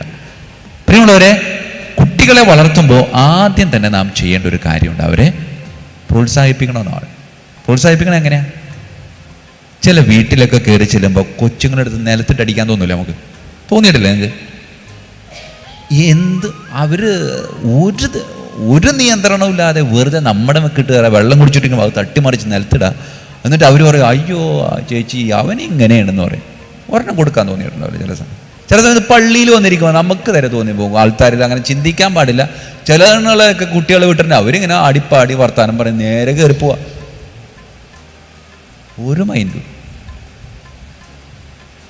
പ്രിയമുള്ളവരെ, പ്രോത്സാഹനം എന്ന് പറയുന്നത് നമ്മുടെയൊക്കെ ജീവിതത്തിൽ എന്നും കൊണ്ടു നടക്കേണ്ട ഒരു കാര്യം. കുട്ടികളെ പ്രോത്സാഹിപ്പിക്കണം. അത് അവർ നന്മ ചെയ്യുമ്പോൾ പ്രോത്സാഹിപ്പിക്കും, തിന്മ ചെയ്യുമ്പോൾ അത് നിരുത്സാഹപ്പെടുത്തും. സിമ്പിളായിട്ടുള്ളൊരു ഉദാഹരണം പറയാം. വീട്ടിൽ 2 മക്കളാണെന്ന് വിചാരിക്കും. ഒരു കൊച്ച് 3-ാം ക്ലാസ്സിൽ പഠിക്കുന്നു, വേറെ കൊച്ച് 5-ാം ക്ലാസ്സിൽ പഠിക്കുന്നു. അവർക്കൊരു പ്രത്യേകതയുണ്ട്. എല്ലാ ദിവസവും അവർ ഭക്ഷണം കഴിക്കുന്നത് ഒരുമിച്ചാണ്. പക്ഷേ അവധി ദിവസങ്ങളിൽ ഭക്ഷണം കഴിക്കുമ്പോൾ വ്യത്യാസപ്പെടുത്തിയാണ് കഴിക്കുന്നത്. ആദ്യം കുട്ടികളെ ഭക്ഷണം കഴിപ്പിച്ച് പുറത്തേക്ക് കളിക്കാൻ വിടും. ഇവർ രണ്ടുപേരും കൂടി ഒരുമിച്ചിരുന്ന് ഭക്ഷണം കഴിക്കുക. അപ്പോൾ ഈ കുട്ടികളിങ്ങനെ പുറത്ത് ചെയ്യുന്ന കാര്യങ്ങളൊക്കെ ഇങ്ങനെ ശ്രദ്ധിച്ച് ഇവരിങ്ങനെ പരസ്പരം കുട്ടികളെ പറ്റിയുള്ള അഭിപ്രായം പറയുന്ന ഒരു ദിവസം. അപ്പോൾ ഒരു ദിവസം മൂത്ത കുട്ടി തലേദിവസം അപ്പം വാങ്ങിച്ചു കൊണ്ടുവന്ന ഓറഞ്ച്, അത് കഴിച്ചതിൻ്റെ ഈ ഓറഞ്ചിൻ്റെ തൊലി ഇങ്ങനെ കടലാസിൽ ഇങ്ങനെ പൊതിഞ്ഞ് അതിൻ്റെ സൈഡിൽ കിടക്കായിരുന്നു. അതിങ്ങനെ മുറ്റത്തു നിന്ന് എടുത്ത് അവിടെ കിടന്നതിന് വെച്ചാൽ മറ്റു ചവറുകളൊക്കെ എടുത്ത് ഈ കവറിലാക്കിയിട്ട് അപ്പൻ തന്നെ പണി തീർത്ത് വേസ്റ്റ് ബോക്സിൽ കൊണ്ടിടാം. അപ്പോൾ അപ്പൻ അമ്മയോട് പറയുന്നുണ്ട്, ദേടി അവൾ ചെയ്യുന്നുണ്ടാകും. അപ്പോൾ അമ്മ പറഞ്ഞു, അവളെ ഞാൻ ശ്രദ്ധിച്ചിട്ടുണ്ട്, എപ്പോഴും നല്ല വൃത്തിയായിട്ടൊക്കെ നടക്കാൻ ആഗ്രഹിക്കണം. അപ്പോൾ അവർക്കൊരു സന്തോഷമായില്ലേ, നമ്മുടെയൊക്കെ വീട്ടിൽ ഇതുപോലെ സംഭവിക്കണം. പിറ്റേ ദിവസം ഇതേപോലെ തന്നെ സമയം, ഇതേപോലെ തന്നെ ഒരു ഭക്ഷണം കഴിച്ചുകൊണ്ടിരിക്കുന്നു. ഇളയ കുട്ടി പുറത്തിരുന്ന് എന്തോ കളിച്ചുകൊണ്ടിരിക്കുക. തൊട്ടടുത്ത് പൊട്ടിക്കിടക്കുന്ന ഒരു ഓസ് കിടപ്പുണ്ട്. തലേദിവസം ഓറഞ്ച് എടുത്തുകൊണ്ടുപോയി, ഓറഞ്ചിൻ്റെ തൊലി എടുത്തുകൊണ്ടുപോയ ആ പെൺകുട്ടി ഈ കിടക്കുന്ന ഓസ് എടുത്തിട്ട് ഈ ചെക്കൻ്റെ പുറത്തൊരു ഒറ്റടി അങ്ങോട്ട് കൊടുത്തു. കുറുമ്പല്ലേ, കുറുമ്പം. ഇത് കണ്ടപ്പോൾ ഈ അപ്പൻ പിടിപിടിച്ച ചോറ് അവിടെ ഇട്ടിട്ട് ചാടിയിറങ്ങി ഉത്തരത്തിൽ നിന്ന് ചൂരിൽ വലിച്ചിട്ട് പട്ടപ്പട്ടാന്ന് 2 അങ്ങോട്ട് കൊടുത്തു. 2 എന്നുള്ള ഒരു 4 കൊടുക്കണമെന്നാണ് എൻ്റെ അഭിപ്രായം. പ്രിയമുള്ളവരെ, തല്ലിയത് ശരിയാണോ? ഉത്തരം പലതായിരിക്കാം. പക്ഷേ ഞാൻ പറയുന്നത് ഇത് രണ്ടും ഒരു വീട്ടിൽ നടക്കരുതെന്നാണ്. തലേ ദിവസം നല്ലത് ചെയ്തപ്പോൾ തമ്മിലൊതുക്കി, ചീത്ത കാര്യം ചെയ്തപ്പോൾ അത് ആ കൊച്ചിൻ്റെ പുറത്തൊതുക്കി. തലേ ദിവസം ഈ അപ്പൻ ഇതേപോലെ തന്നെ ആ ഓറഞ്ചിൻ്റെ വേസ്റ്റ് കൊണ്ടുപോയി കളഞ്ഞപ്പോൾ ചാടി എഴുന്നേറ്റ് അവളുടെ തോളത്ത് പോയി തട്ടി ഒന്ന് അഭിനന്ദിച്ചിരുന്നെങ്കിൽ, ഒന്ന് പ്രോത്സാഹിപ്പിച്ചിരുന്നെങ്കിൽ, പിറ്റേ ദിവസം ഓസ് അവിടെ തന്നെ ഇടന്നാണ്. പ്രിയമുള്ളവരെ, കുട്ടികൾ ചില കാര്യങ്ങളൊക്കെ ചെയ്യുന്നത് അവർക്ക് അവാർഡ് കിട്ടാൻ വേണ്ടിയിട്ടൊന്നുമില്ല. പിന്നെ എന്തിനാ? നമ്മളുടെ ശ്രദ്ധ കിട്ടാൻ വേണ്ടിയിട്ട്. നല്ല കാര്യങ്ങൾ ചെയ്തിട്ട് ശ്രദ്ധ കിട്ടിയില്ലെങ്കിൽ അവർ ചീത്ത കാര്യം ചെയ്യും. അത് കഴിയുമ്പോൾ അവരുടെ ഉള്ളിലൊരു ചിന്തയുണ്ട്, അടി കിട്ടിയാലും എന്താണ്, അപ്പനെൻ്റെ അടുത്ത് വന്നില്ലേ, അങ്ങനെ ചിന്തിക്കുന്നവരുണ്ട് മക്കളെ. അതുകൊണ്ട് ഇതെപ്പോഴും ഉള്ളിലുണ്ടാവേണ്ട ഒരു ചിന്ത. പ്രോത്സാഹനം എന്ന് പറയുന്നത് ആ ഒരു തലത്തിലൊന്ന് ചിന്തിക്കുന്നത് നല്ലതാണെന്ന് പറയാം. പ്രിയമുള്ളവരെ, കുട്ടികളെ സ്വയം പര്യാപ്തതയിലേക്ക് വളർത്തണമെന്നാണ് പറയും. ഇപ്പോഴും കുട്ടികളിങ്ങനെ ചോറിങ്ങനെ പീച്ചി കുട്ടി കൊടുക്കുന്ന ആൾക്കാരുണ്ടാവും, പ്രായം ഇത്രയായി. പ്രിയമുള്ളവരെ, ചോറ് കൊടുക്കേണ്ട സമയമുണ്ട്, അരി കൊടുക്കേണ്ട സമയമുണ്ട്. അരി വാരി തിന്നാനാണോ? അല്ല, അരി വെച്ച് കഴിക്കേണ്ട സമയത്ത് അങ്ങനെ കൊടുക്കണം. ഈ പ്രായം ആയാലും ഇപ്പോഴും മക്കൾക്ക് വേണ്ടിയിട്ട് ജീവിക്കുന്ന മാതാപിതാക്കളോട് എനിക്ക് സങ്കടമേ ഉള്ളൂ. അവർക്ക് വേണ്ടിയിട്ട് അവരെപ്പോഴാണോ ഇനി ജീവിക്കാൻ പോകുന്നത്? ഇപ്പോഴും മാതാപിതാക്കളുടെ പെൻഷൻ കൊണ്ട് 90 വയസ്സായിട്ടും അവരുടെ പെൻഷനിൽ ജീവിക്കുന്ന മക്കളും കുടുംബമുണ്ട്, എനിക്കറിയാവുന്നതാണ്. അതുകൊണ്ട് പ്രിയമുള്ളവരെ, സ്വയം പര്യാപ്തതയിലേക്ക് വളർത്തുക എന്ന് പറയുന്നത് വളരെ പ്രധാനപ്പെട്ടതാണ്. മൂന്നാമത്തെ ഒരു കാര്യം എന്ന് വെച്ചാൽ കുട്ടികളെ അഭിനന്ദിക്കണം. അഭിനന്ദിക്കാറുണ്ട്. നല്ലത് ചെയ്യുമ്പോൾ അവരെ നല്ല രീതിയിൽ അഭിനന്ദിക്കണം. ചീത്ത കാര്യം ചെയ്യുമ്പോൾ അവരെ ശിക്ഷിക്കണം, അല്ലേ? ശിക്ഷണം എന്ന് പറയുന്നത് അടിക്കുക എന്നുള്ളതല്ല. ശിക്ഷണം എന്ന് പറയുന്നത് അവരെ വളർത്തിക്കൊണ്ടുവരിക എന്നുള്ളതാണ്. അപ്പോൾ കുട്ടികളുമായി ബന്ധപ്പെട്ട് 1-2 കാര്യങ്ങൾ ഞാൻ നിങ്ങളുടെ മുമ്പിലേക്ക് ഇങ്ങനെ എടുത്തിടുകയാണ്. സ്വയം പര്യാപ്തതയിലേക്ക് നയിക്കുക, അഭിനന്ദിക്കുക, ബഹുമാനിക്കുക. കുട്ടികളെ ബഹുമാനിക്കണമെന്നാണ് പറയുന്നത്. എങ്ങനെ ബഹുമാനിക്കുക? വരുമ്പോൾ തന്നെ മുണ്ട കഴിച്ചിട്ട് അല്ലെങ്കിൽ സാരിയൊക്കെ നൈറ്റി ആണെങ്കിൽ താഴത്തേക്ക് ഇട്ടിട്ട് വരുമ്പോളെ ചായ കുടിക്കൂ, അങ്ങനെയാണോ? അതല്ല ബഹുമാനം, അതല്ല ബഹുമാനം എന്ന് പറയുന്നത് ആയിരിക്കുന്ന അവസ്ഥയിൽ അംഗീകരിക്കുക. ഒരിക്കലും എന്ത് ചെയ്യരുത്, താരതമ്യം ചെയ്യുന്നതാണ്. അവളെ കണ്ടുപടി എന്തിനാണെന്നേ, എല്ലാവരും ഒരേപോലെ ഇരിക്കാനാണ്. എന്നാലോചിച്ച് നോക്കുക, എല്ലാവരും ഒരേപോലെ ആണെങ്കിൽ നമ്മുടെ അവസ്ഥ ഒന്ന് ആലോചിച്ച് നോക്കുക. അല്ല, എല്ലാവരും ഒരേപോലെ ഇരിക്കണം. നമ്മൾ മുടിയിലോ മോൻ കഴുകോ പൗഡർ ഇടോ ഒക്കെ ഒരേപോലെ ഇരിക്കണം. അതെല്ലാം ഇവിടെ ഇരിക്കണം, എല്ലാവരും എൻ്റെ പോലെ. ഒന്ന് അവസ്ഥ ഒന്ന് ആലോചിച്ച് നോക്കും. ആണുങ്ങൾക്ക് മുടിയില്ല, പെണ്ണുങ്ങൾക്ക് മുടിയുണ്ട്, അത്രയും മതി, ഒക്കെ ഒരേപോലെ ഇരിക്കും. ഇതിങ്ങനെ ക്ലാസ്സിൽ പോയി ഒരു യുവാക്കൾക്ക് വേണ്ടിയിട്ട് ക്ലാസ് എടുത്തുകൊണ്ടിരിക്കുമ്പോൾ പറഞ്ഞപ്പോൾ അതിനകത്ത് ഒരു തന്നെ അച്ഛാ എന്തൊരു സന്തോഷമായെന്ന് പറഞ്ഞാൽ അങ്ങനെയാണെങ്കിൽ എന്താണ് പഠിക്കണ്ടല്ലോ അച്ഛാ, അല്ല എന്താ, അല്ല റാങ്ക് കിട്ടിയാലും ഫോട്ടോ വന്നാലും എൻ്റെ തന്നെയല്ലേ. പിള്ളേരുടെ ചിന്ത പോണല്ലോ. പ്രിയമുള്ളവരെ, നമ്മൾ ഒരേപോലെയാണോ? അല്ല, നമ്മളൊക്കെ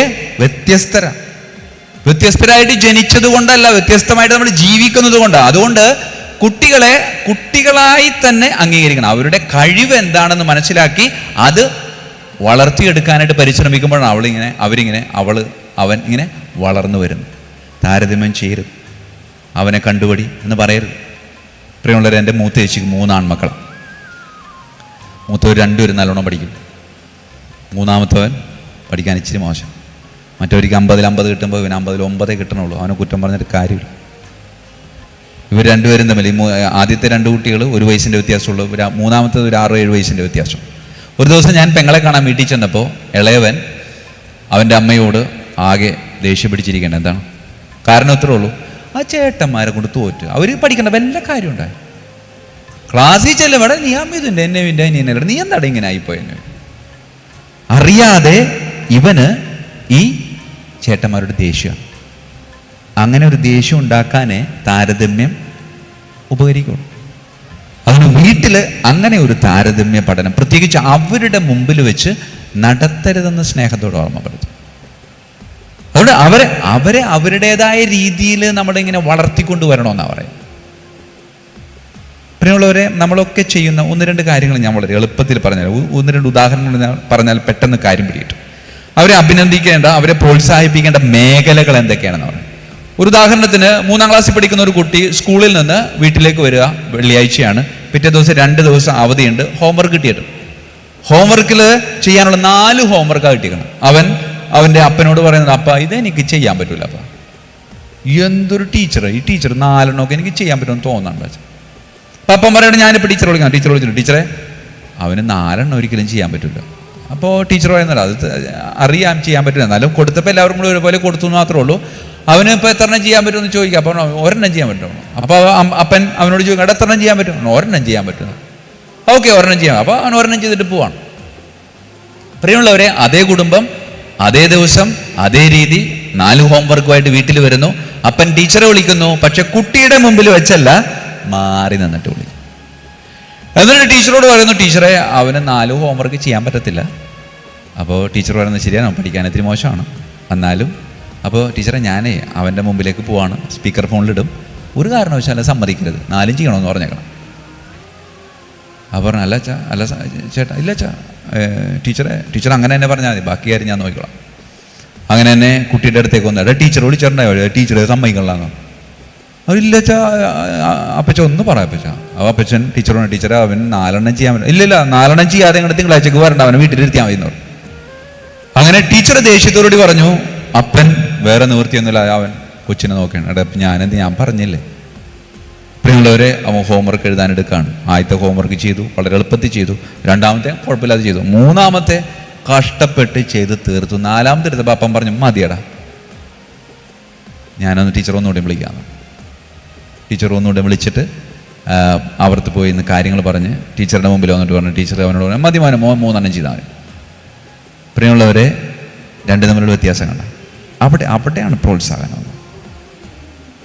നമ്മുടെയൊക്കെ ജീവിതത്തിൽ നമ്മൾ ചില കുട്ടികൾക്ക് നമ്മൾ സർട്ടിഫിക്കറ്റ് കൊടുക്കുക, എന്താണ്, അവളെ കൊണ്ട് കൊള്ളത്തില്ല, അവനെ കൊണ്ട് കൊള്ളത്തില്ല.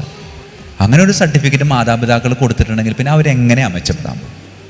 അതുകൊണ്ട് മാതാപിതാക്കൾ അവരെ തങ്ങളാൽ കഴിയുന്ന രീതിയിൽ ഇങ്ങനെ വലിച്ചുയർത്താനായിട്ട് നോക്കണം. എന്നിട്ട് ഒട്ടും പറ്റില്ലെങ്കിൽ മാത്രം വിട്ട് കളഞ്ഞാൽ മതി. അല്ലെങ്കിൽ ഇങ്ങനെ വലിച്ചിങ്ങനെ പിടിക്കണം, റബ്ബർ ബാൻഡ് വലിയുന്നവരെ ഇങ്ങനെ വലിഞ്ഞോട്ടെ. പരമാവധി പരിശ്രമിക്കണം. വേറെ ആരുമല്ല പരിശ്രമിക്കേണ്ടത്, മാതാപിതാക്കൾ. അത് നമ്മൾ പരിശ്രമിക്കാതെ പോകുമ്പോഴാണ് നമുക്ക് ഒരുപാട് നഷ്ടങ്ങൾ സംഭവിക്കാറ്. പ്രിയമുള്ളവരെ, വേറൊരു കാര്യം നിങ്ങൾ മക്കളെ വളർത്തുമ്പോൾ ചിന്തിക്കേണ്ട ഒരു കാര്യം എന്ന് വെച്ചാൽ വിവേകം വേണം. വിവേകം. എത്ര മക്കളുണ്ട്? ആരൊക്കെയാണ് അവർ? രണ്ട് പെണ്ണും ഒരാണ്. 2 പെണ്ണും ഒരാണും വളരെ സന്തോഷത്തോടെ ഇങ്ങനെ ഒരുമിച്ച് വളർന്ന് ഇങ്ങനെ വലുതായിക്കൊണ്ടിരിക്കുന്ന സമയത്ത് ഒരിടക്ക് വരും, ഇത്രയും നാള് ഒരുമിച്ച് കളിച്ചു, ഒരുമിച്ച് കിടന്നു, ഒരുമിച്ച് കുളിച്ചു, ഇനി കിടക്കണ്ടട്ടാണ്. പ്രിയമുള്ളവരെ, അത്രയും നാൾ കുഴപ്പമുണ്ടായാലും ഒരു സുപ്രഭാതത്തിൽ അമ്മ വന്നിട്ട് ഇത് എന്ത് വർത്താനാണ് ഈ പറഞ്ഞു, എന്താണ് അമ്മിച്ചത് കിടന്നാൽ എന്ന് അവർ ചോദിക്കില്ല. പക്ഷെ അവരുടെ ഉള്ളിൽ അതുണ്ട്. അവിടെ നമ്മൾ വിവേകം ഉപയോഗിക്കണം. വിവേകം ഉപയോഗിച്ചിട്ട് പറഞ്ഞു കൊടുക്കണം, മോനെ ഇങ്ങനെയൊക്കെയാണ് കാര്യം. സാധാരണ പറഞ്ഞു കേട്ടിട്ടുള്ളൊരു കാര്യം എന്ന് വെച്ചാൽ ഇങ്ങനെയാണ്: ആൺമക്കൾക്ക് അപ്പനും പെൺമക്കൾക്ക് അമ്മയും ജീവിതത്തിൻ്റെ ശരീരത്തിൻ്റെ കാര്യങ്ങളൊക്കെ പറഞ്ഞു കൊടുക്കണം. ഞാൻ നേരെ തിരിച്ചു ചിന്തിക്കുന്നവനാണ്. പെൺമക്കൾക്ക് അപ്പൻ സ്നേഹത്തോടുകൂടെ വളർന്നു വരുമ്പോൾ വിളിച്ചിരുത്തി അടുത്തിരുത്തി കാര്യങ്ങളൊക്കെ പറഞ്ഞു കൊടുക്കണം. അപ്പൻ അതുകൊണ്ട് എപ്പോഴും അപ്പനായിട്ട് നിൽക്കും. ശരീരത്തിൻ്റെ ചില ഭാഗങ്ങൾ മാത്രം വളരുമ്പോൾ മക്കളല്ലാതാവുന്നില്ല, അവർ മക്കൾ തന്നെ. ആ ഒരു തലത്തിലേക്ക് കുടുംബത്തിൽ മാതാപിതാക്കളും മക്കളും തമ്മിലുള്ള ബന്ധം വളരണമെന്നാണ് പറയുന്നത്. അല്ലെങ്കിൽ ഒരുപാട് പ്രശ്നങ്ങളുണ്ടാവും. അപ്പൻ തൻ്റെ മകളെ ഇങ്ങനെ അടുത്തിരുത്തി ജീവിതത്തിൻ്റെ ചില കാര്യങ്ങളൊക്കെ സ്നേഹത്തോടുകൂടെ പറഞ്ഞു കൊടുക്കുമ്പോൾ ആ അപ്പന് ആ മകള് എത്രമാത്രം വലുതായാലും അത് മകള് തന്നെയാണ്. ഒരു തരത്തിലും വേറൊരു ചിന്ത വരത്തില്ല. പ്രിയമുള്ളവർ, അങ്ങനെ ഒരു ചിന്ത വരുത്താൻ നമ്മൾ കാരണമാകുന്നുണ്ട്. പെൺമക്കളൊക്കെ വളർത്തുമ്പോൾ ചില കാര്യങ്ങൾ താനറിയണ്ട, അങ്ങനെ പറയാം. ആ കൊച്ചിൻ്റെ അപ്പനാണ് അവനെങ്കിൽ അവൻ അതറിയാനുള്ള അവകാശമുണ്ട്. അതവന് പഠിപ്പിക്കാനുള്ള അവകാശം. അങ്ങനെ ഒരു തലത്തിലേക്ക് നമ്മുടെ വീട്ടിലൊക്കെ വളർന്നു കഴിയുമ്പോൾ നമ്മുടെ വീടുകളിൽ ഒരിക്കലും നടക്കാത്ത കാര്യങ്ങൾ ചില സ്ഥലങ്ങളിൽ നടക്കുന്നത് നമുക്ക് ഇങ്ങനെയൊക്കെ ഒഴിവാക്കാൻ പറ്റുമെന്നാണ്. പ്രിയമുള്ളവരെ, നമ്മൾ ഈ കുഞ്ഞു മക്കൾ ഇങ്ങനെ വളർന്നു വരുമ്പോൾ അവർക്ക് പറഞ്ഞു കൊടുക്കേണ്ട ഒരു കാര്യം കൂടി ഓർമ്മപ്പെടുത്തുക. നമ്മൾ പലപ്പോഴും പറയാറുണ്ട്, എങ്കിലും ഒരിക്കൽ കൂടെ മനസ്സിലേക്ക് കൊണ്ടുവരികയാണ്. ലൈംഗിക വിദ്യാഭ്യാസം വളരെ ചെറുപ്പത്തിലേ കൊടുക്കണമെന്ന് പറയാം. അപ്പം നിങ്ങൾ വിചാരിക്കുക, ഈ ചെറുപ്പത്തിലേക്ക് പ്രിയമുള്ളവരെ, ലൈംഗിക വിദ്യാഭ്യാസം എന്ന് പറയുന്നത് ലൈംഗികത എന്നാൽ എന്താണ്, അതിങ്ങനെയാണ്, അങ്ങനെ ഒരു ക്ലാസ് കൊടുക്കാനല്ല പറയുന്നത്. മറിച്ച് കുഞ്ഞുങ്ങളോട്, പ്രത്യേകിച്ച് വളരെ തീരെ കുഞ്ഞുങ്ങളോട്, അത് പെൺകുട്ടികൾക്കും മാത്രമല്ല കേട്ടോ, ആൺകുട്ടികൾക്കും വിളിച്ചിരുത്തി അവരോട് പറഞ്ഞു കൊടുക്കണം. ശരീരത്തിൻ്റെ 3 ഭാഗങ്ങളിൽ ആര് സ്പർശിച്ചാലും അണ്ണാക്ക് പൊളിച്ച് കരഞ്ഞേക്കാം. ഇത് സിമ്പിളായിട്ട് ഇത് തന്നെ. ആ 3 ഭാഗങ്ങൾ കൃത്യമായിട്ട് പറഞ്ഞു കൊടുക്കണം. മുൻഭാഗം, പിൻഭാഗം, നെഞ്ച്. ഇവിടെ ആര് തൊട്ടാലും ഒറ്റ കരച്ചിലാണ്, ഒന്നും ചിന്തിക്കാനില്ല.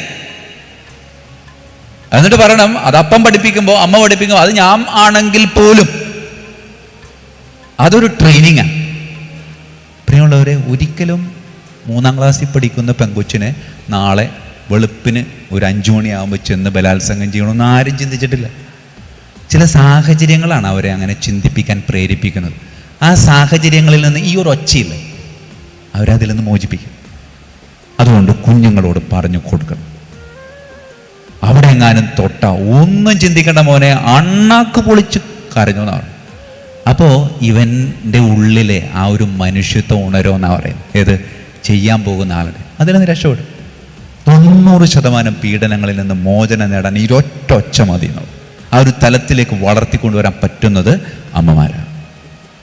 അത് നിങ്ങൾ തീർച്ചയായിട്ടും പരിശ്രമിക്കണമെന്നുള്ളത്. അതുകൊണ്ട് പ്രിയമുള്ളവരെ, വേറൊരു കാര്യം കൂടെ നിങ്ങളുടെ ഉള്ളിലേക്ക് കൊണ്ടുവരേണ്ടത് വിശ്വസ്തത വളർത്തിയെടുക്കണം. ആരില്? മക്കളിൽ. പ്രിയമുള്ളവരെ, നുണ പറയാൻ പഠിപ്പിക്കണം മക്കളാണ്, അല്ല മാതാപിതാക്കളാണ് ഈ ലോകത്തുള്ളത്. നിങ്ങൾ കുഞ്ഞുങ്ങളെ നുണ പറയാൻ പഠിപ്പിക്കുന്ന പഠിപ്പിക്കില്ല. പക്ഷെ ഞാനൊരു ടെക്നിക്ക് പറഞ്ഞാട്ടെ, നിങ്ങൾ പഠിപ്പിക്കുന്നൊരു ശീലം പറഞ്ഞാട്ടെ. അമ്മേ ക്ലാസ്സിൽ പോണില്ല, അമ്മേ എന്താണ് ഒരു മൂടില്ല, ഒലക്കട മൂടെടുത്ത് അടിക്കും. കൊണ്ടുവന്നതിന് മൂടില്ല, അവന് ക്ലാസ്സിൽ പോകും. കുഴപ്പമില്ല. പിറ്റേ ദിവസം സംഭവം തന്നെ, എന്താണ് മൂടില്ല എന്ന് പറയണം. അമ്മേ ഇത് ഇവിടെ ഇല്ല, ഭയങ്കര വേദന, കണ്ണീന്ന് പൊന്നി ചോറക്കണമേ. ആണാ? എവിടെയാ? അയ്യോ ഈ ക്ലാസ്സിൽ പോകണമെന്നാവോ? വേണ്ട പോണ്ട, കിടന്നു. നോണയുണ്ടത്. തലേ ദിവസം അവൻ സത്യം പറഞ്ഞപ്പോൾ ഓലക്കിടുത്തടിച്ച് ക്ലാസ്സിൽ പോയി വിട്ട് പിറ്റേ ദിവസം കൊണ്ട് പറഞ്ഞപ്പോൾ ഓക്കെ, അപ്പം നമ്മൾ ട്രെയിനിങ് കൊടുക്കുകയാണ് ഇല്ലേ. ഓസ്ട്രിയയിൽ താമസിക്കുന്ന എൻ്റെ ഒരു സുഹൃത്ത് വൈദികൻ ഒരു ദിവസം എൻ്റെ പള്ളിയിൽ വന്നപ്പോൾ ഞാൻ പറഞ്ഞു ഞായറാഴ്ച കുർബാന ചെല്ലോ കുട്ടികൾക്ക് വേണ്ടിയിട്ടുള്ള. അപ്പോൾ പറഞ്ഞു ഞാൻ ചെല്ലാം, ചെറിയൊരു പ്രസംഗവും പറയണം കേട്ടോ. ആ പ്രസംഗം പറയാം. അവൻ പറഞ്ഞ പ്രസംഗം ഇങ്ങനെയാണ്: ഞാൻ ഒരു 12 വർഷമായിട്ട് ഒരു പള്ളിയിലിരിക്കുക, കുമ്പസാരക്കൂട്ടിലിരിക്കുമ്പോൾ ആ കുമ്പസാരക്കൂട്ടിലിരുന്ന് വളരെ 1% അല്ലെങ്കിൽ 2% ആളുകൾ മാത്രമേ നുണ പറഞ്ഞിട്ടുള്ളൂ എന്ന് പറയാറുള്ളൂ. അവിടെ ആ പാവമില്ലെന്ന്. എന്നിട്ട് അപ്പം ഞാൻ അവനോട് ഇത് കഴിഞ്ഞപ്പോൾ പറഞ്ഞു, എടാ അത് നീ നുണ പറഞ്ഞാണല്ലേ ശരിക്കുവാണ്. ശരിക്കുവാണ്. ഇവിടെ നുണ എന്ന പാപം അങ്ങനെ ആരും ചെയ്യാറില്ല. എന്നിട്ട് അവൻ പറഞ്ഞൊരു കാര്യമുണ്ട്. ഉദാഹരണത്തിന് രാവിലെ എഴുന്നേൽക്കുമ്പോൾ കൊച്ചിനൊരു മൂടില്ലെങ്കിൽ, അമ്മച്ചി നിനക്കൊരു മൂടില്ല അമ്മച്ചി, ഞാൻ ക്ലാസ്സിൽ പോകണില്ല എന്നാണ്. നിനക്ക് മൂടില്ല, നീ പോകണ്ട, അവിടെ കിടന്നു പറയും. വ്യത്യാസം കണ്ട. അതുകൊണ്ട് അവർ തുറന്നു പറയാൻ പ്രേരിതരാവേ. നമുക്കിപ്പോഴും ഇല്ലേ, ഇന്ന് കുമ്പസാരിച്ചാലും പറയും നുണ പറഞ്ഞാൽ എത്ര എണ്ണം പറഞ്ഞാലും ഒരു പിടിയില്ല അച്ഛാ. നുണ എന്ന് പറഞ്ഞ അതിങ്ങനെ ഒരു ജീവിതത്തിൻ്റെ ഒരു ഭാഗം. പിന്നെ പാപമൊന്നും ഇല്ലെങ്കിലും പറയും 2 ആഴ്ചയായി കുമ്പസാരിച്ചെങ്കിലും പറയും 2 മാസമായി കുമ്പസാരിച്ചിട്ടുണ്ട് നുണ പറഞ്ഞിട്ടുണ്ടെന്ന് പറയാം. അപ്പോൾ ഒരു പാപമായാലും അങ്ങനെ കുമ്പസാരിക്കുന്നവരാണ് നമ്മുടെയൊക്കെ ശീലം. അതുകൊണ്ട് പ്രിയമുള്ളവരെ, നമ്മുടെ മാതാപിതാക്കളായ നമ്മുടെ കുഞ്ഞുങ്ങളെ നുണ പറയാനായിട്ട് ട്രെയിനിങ് കൊടുക്കുന്നുണ്ടെന്നേ. നമ്മൾ ഇൻഡിറക്റ്റ് ആയിട്ട് കൊടുക്കുന്ന ട്രെയിനിങ്ങിൻ്റെ ചില ഉദാഹരണങ്ങളാണ് ഞാൻ പറഞ്ഞത്. നമ്മുടെ മക്കളെ നമ്മളിങ്ങനെ വളർത്തിയെടുക്കുമ്പോൾ നമ്മൾ വിശ്വസ്തത സൂക്ഷിക്കുന്നവരാണെന്ന് നമ്മൾക്ക് ഒരു ബോധ്യം ഉണ്ടാകും. വേറൊരു ഉദാഹരണം പറയാം, സിമ്പിളായി നമ്മുടെ വീടുകളിൽ നടക്കുന്ന ഉദാഹരണം. അപ്പൻ ജോലി കഴിഞ്ഞ് വീട്ടിലേക്ക് വരികയാണ്. വീട്ടിൽ LKG പഠിക്കുന്ന ഒരു കുട്ടിയുണ്ട്, UKG പഠിക്കുന്ന 2 കുട്ടികളുണ്ട്. 2 കുട്ടികൾ അപ്പനോട് ഭയങ്കര ഇഷ്ടമാണ്. വന്നു കഴിഞ്ഞിട്ടുണ്ടെങ്കിൽ ഭയങ്കര കെട്ടിപ്പിടുത്തവും ഒച്ചപ്പാടും ബഹളവും ആട്ടവും പാട്ടവും ഒക്കെ. അപ്പനൊരു ശീലമുണ്ട്, വരിക, നേരെ സാധനങ്ങൾ വയ്ക്കുക, കുളിമുറി കയറുക, കുളിച്ച് തിരിച്ചിറങ്ങുക, ഒരു കള്ളി കൊണ്ടെടുക്കുക, ഉമ്മറത്ത് വന്നിരിക്കുക. അതാണ് അപ്പൻ്റെ ശീലം. എന്നെങ്കിലും ഈ മുണ്ട് പാൻറ്റായി മാറിയാൽ അതിനർത്ഥം ഇന്ന് ഉമ്മറത്തില്ല, ഇന്ന് അപ്പം പുറത്തു പോകും. അങ്ങനെ ഒരു ദിവസം പതിവിന് വിപരീതമായി ഈ അപ്പൻ കള്ളിമുണ്ടിന് പകരം പാൻറ്റുമായി പുറത്തിറങ്ങി. അപ്പോൾ ഇളയ കൊച്ചിനും മൂത്തവനും മനസ്സിലായി ഇന്ന് പുറത്തെവിടെയോ പോകുന്നുണ്ട്. അങ്ങനെ ഇളയവൻ അപ്പനോട് പറഞ്ഞു, അപ്പാ ഞാനും വരുന്നുണ്ട്.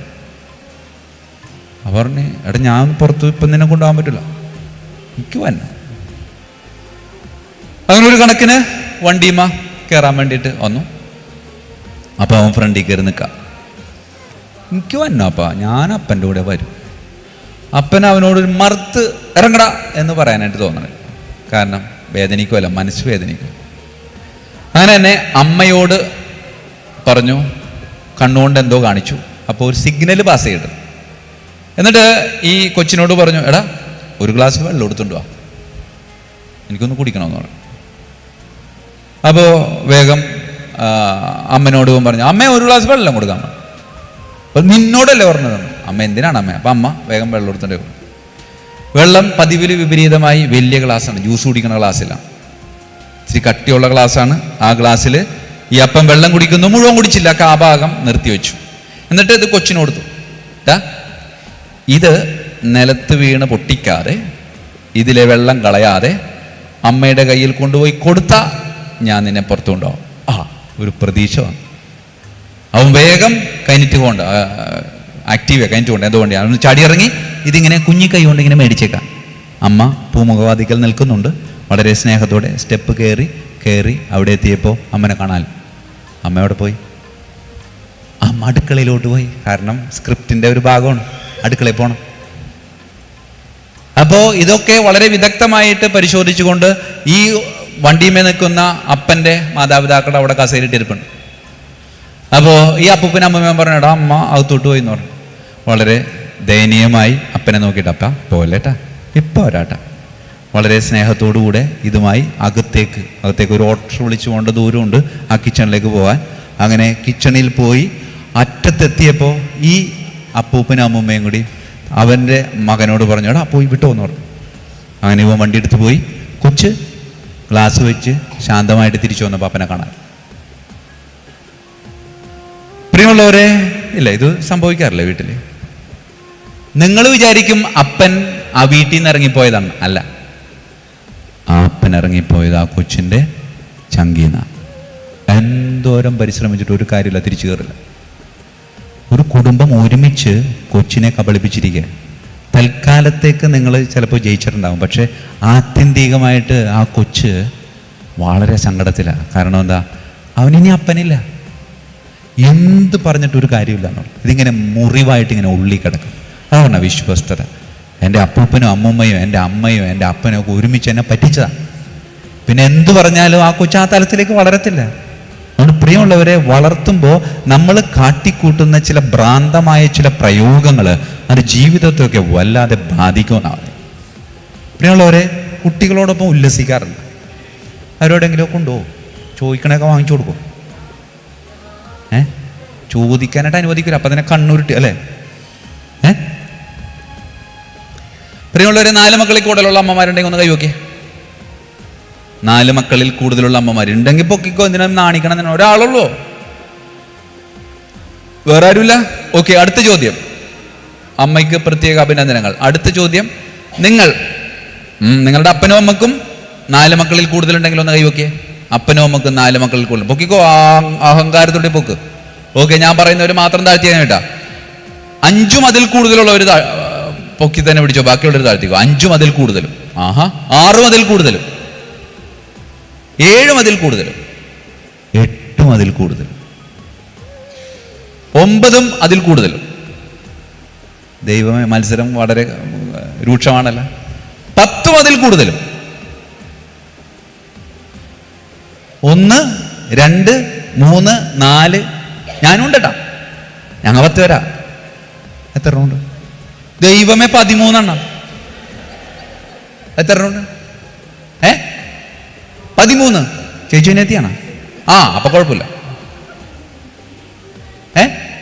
10, 12 അപ്പോസ്തലന്മാരാണ്. പ്രിയമുള്ളവരെ, സാധാരണ എനിക്കാണ് ഫസ്റ്റ് കിട്ടാറ്. ഇവിടെ ഫസ്റ്റ്, സെക്കൻഡ്, തേർഡ് പോലും കിട്ടിയില്ല എന്നുള്ളു. എത്രാമത്തെയാണ്?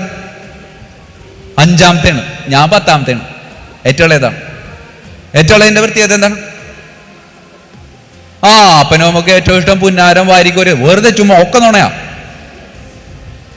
ഏറ്റവും ഇളയതിന്റെ പ്രത്യേകത എന്ന് വെച്ചാൽ പുതിയതൊന്നും കൂട്ടില്ല, ഒക്കെ പഴയതായിരിക്കും. പുതിയ കോടിമണമൊക്കെ കേട്ട കാലം മറന്ന് അച്ഛനായിട്ട് പിന്നെ ഇടക്കിടക്ക് ഉടുപ്പയിക്കുമ്പോഴാണ് പുതിയത് കിട്ടണത്. ഇല്ല ഉണ്ടാ ഇല്ല, പുതിയത് തരൂല. പ്രിയമുള്ളവരെ, ഞാനിത് ഉല്ലാസത്തിന്റെ കാര്യം പറഞ്ഞപ്പോൾ 1-2 കാര്യങ്ങൾ നമ്മളുടെ ജീവിതാനുഭവവുമായി ബന്ധപ്പെടുത്തി ഒന്ന് സംസാരിക്കാൻ വേണ്ടി ആഗ്രഹിക്കുകയാണ്. എപ്പോഴെങ്കിലും നിങ്ങൾ പറഞ്ഞിട്ടുണ്ടോ, അവൾ കഷ്ടപ്പെട്ട് ഞാൻ വളർത്തിയതാണ് ചാ, എന്നിട്ടാണ് അവൻ എന്നോട് ഇങ്ങനെ ചെയ്ത്, അവൾ എന്നോട് ഇങ്ങനെ ചെയ്ത്? പ്രിയമുള്ളവരെ, പലപ്പോഴും കേൾക്കുന്നൊരു കാര്യം, അതുകൊണ്ട് അത് കേൾക്കാതിരിക്കാൻ വേണ്ടിയിട്ട് ഒരു കാര്യം ഞാൻ നിങ്ങളോട് പറയാണ്. മക്കളെ ബുദ്ധിമുട്ടിക്കരുത് എന്നല്ല, മക്കളെ ബുദ്ധിമുട്ട് അറിയിച്ച് വളർത്തണം. മക്കളെ ബുദ്ധിമുട്ട് അറിയിക്കണം. പ്രിയമുള്ളവരെ, ഞാൻ ഏറ്റവും ഇളയതാണ്. ഞങ്ങൾ 6-4 ആണ്, 6 ആണും 4 പെണ്ണും. എൻ്റെ അപ്പൻ, ഞങ്ങൾ ആലോചിക്കാം, നിങ്ങളൊന്ന് ശ്രദ്ധിക്കേണ്ട കാര്യമുണ്ട്. എൻ്റെ അപ്പനൊക്കെ കൂടി 7 മക്കളാണ്. എൻ്റെ അപ്പൻ അതിനകത്ത് നടുക്ക് നിൽക്കണാണ്. പക്ഷേ തറവാട് അപ്പന് കിട്ടി, ഭാഗ്യം കൊണ്ട്. തറവാട് കിട്ടുമ്പോൾ അതിൻ്റെ കൂടെ 2 സാധനം ബോണസ് ഫ്രീ കിട്ടിയിട്ടുണ്ട്. അതെന്താണ്? അപ്പനും അമ്മയും അത് ഫ്രീ ആയിട്ട് കിട്ടുക. അങ്ങനെ വീട്ടിൽ 10 മക്കളുണ്ട്, പിന്നെ അപ്പനും അമ്മയും 12, പിന്നെ 2 ഫ്രീ ആയിട്ട് കിട്ടിയേക്കണം. അപ്പം മൊത്തം എത്രയായി? 14. ഒരു ജില്ലക്കുള്ള ആളുണ്ട് വീട്ടിൽ. അപ്പോൾ ഈ ഇത്രയും പേരെ കാണാൻ വേണ്ടിയിട്ട് അപ്പൻ്റെ പെങ്ങന്മാർ, അമ്മായിമാരിടക്ക് വരും. ഒരൊറ്റക്കാണ് വന്നത്, അവരും കൊണ്ടുവരും ആരെങ്കിലും ഒക്കെ ആയിട്ട്. അപ്പൊ അവരൊക്കെ കൂടി വീട്ടിൽ വരുമ്പോൾ ഒരു 10-16 പേരുണ്ടാവും. അപ്പൊ അപ്പൻ്റെ പെങ്ങള് വീട്ടിൽ വരുമ്പോൾ അപ്പൻ അല്ലെങ്കിൽ സാധാരണ എല്ലാ ദിവസവും പരിപ്പും കടലായിരിക്കും. പക്ഷെ ഇത്തിരി സ്റ്റാൻഡേർഡ് കീപ്പ് ചെയ്യാൻ വേണ്ടിയിട്ട് അന്ന് മാത്രം അപ്പൻ മുട്ട കൊടുത്തു. പ്രിയമുള്ളവരെ, മുട്ട എന്ന് പറയുമ്പോൾ നിങ്ങൾ വിചാരിക്കേണ്ട ഒരു 12 മുട്ട, 2 മുട്ട. അത് കാഴ്ചവെപ്പിന് അമ്മ മേടിക്കണ പോലെ, ഇങ്ങനെ ആ കാഴ്ചവെപ്പിന് മേടിക്കണ പോലെ അമ്മ ഇങ്ങോട്ട് മേടിച്ചിട്ട് ഒരു നാഴി പോലത്തെ ഒരു ഗ്ലാസ്സിലേക്ക് ഇങ്ങനെ വെട്ടിയിട്ടിട്ട് 2 കുലുക്കുലുക്കിട്ട് ചീനവല വീശണം. ഒരൊറ്റ വീശിങ്ങോട്ട് വീശിയിട്ട് ഇങ്ങനെ മുറിച്ചിങ്ങോട്ട് എടുക്കും. 40-50 കഷ്ണമാണ് അമ്മ മുറിച്ചെടുക്കണം, 2 മുട്ടയും. 5-5000 പേർക്ക് അത്ഭുതം. അതൊന്നും എനിക്കൊരു അത്ഭുതമൊന്നുമല്ല. എൻ്റെ അമ്മണി അമ്മ മുറിച്ചെടുക്കണം മുട്ടയുടെ അളവെന്ന് വെച്ചാൽ അതെനിക്ക് എന്നെ ഒടുക്കത്തെ അത്ഭുതം. പ്രിയമുള്ളവരെ, ഞങ്ങളിങ്ങനെ ഇടയ്ക്ക് ഒരുമിച്ച് കൂടെ പോയി. മുട്ടക്ക് 2 കളർ ഉണ്ടെന്ന് ഞാൻ മനസ്സിലാക്കിയത് ഒരു 20 വയസ്സായപ്പോഴാണ്. ഞാൻ പേര് ഒറ്റ കളറാണ് വിചാരിച്ചിരിക്കുന്നത്.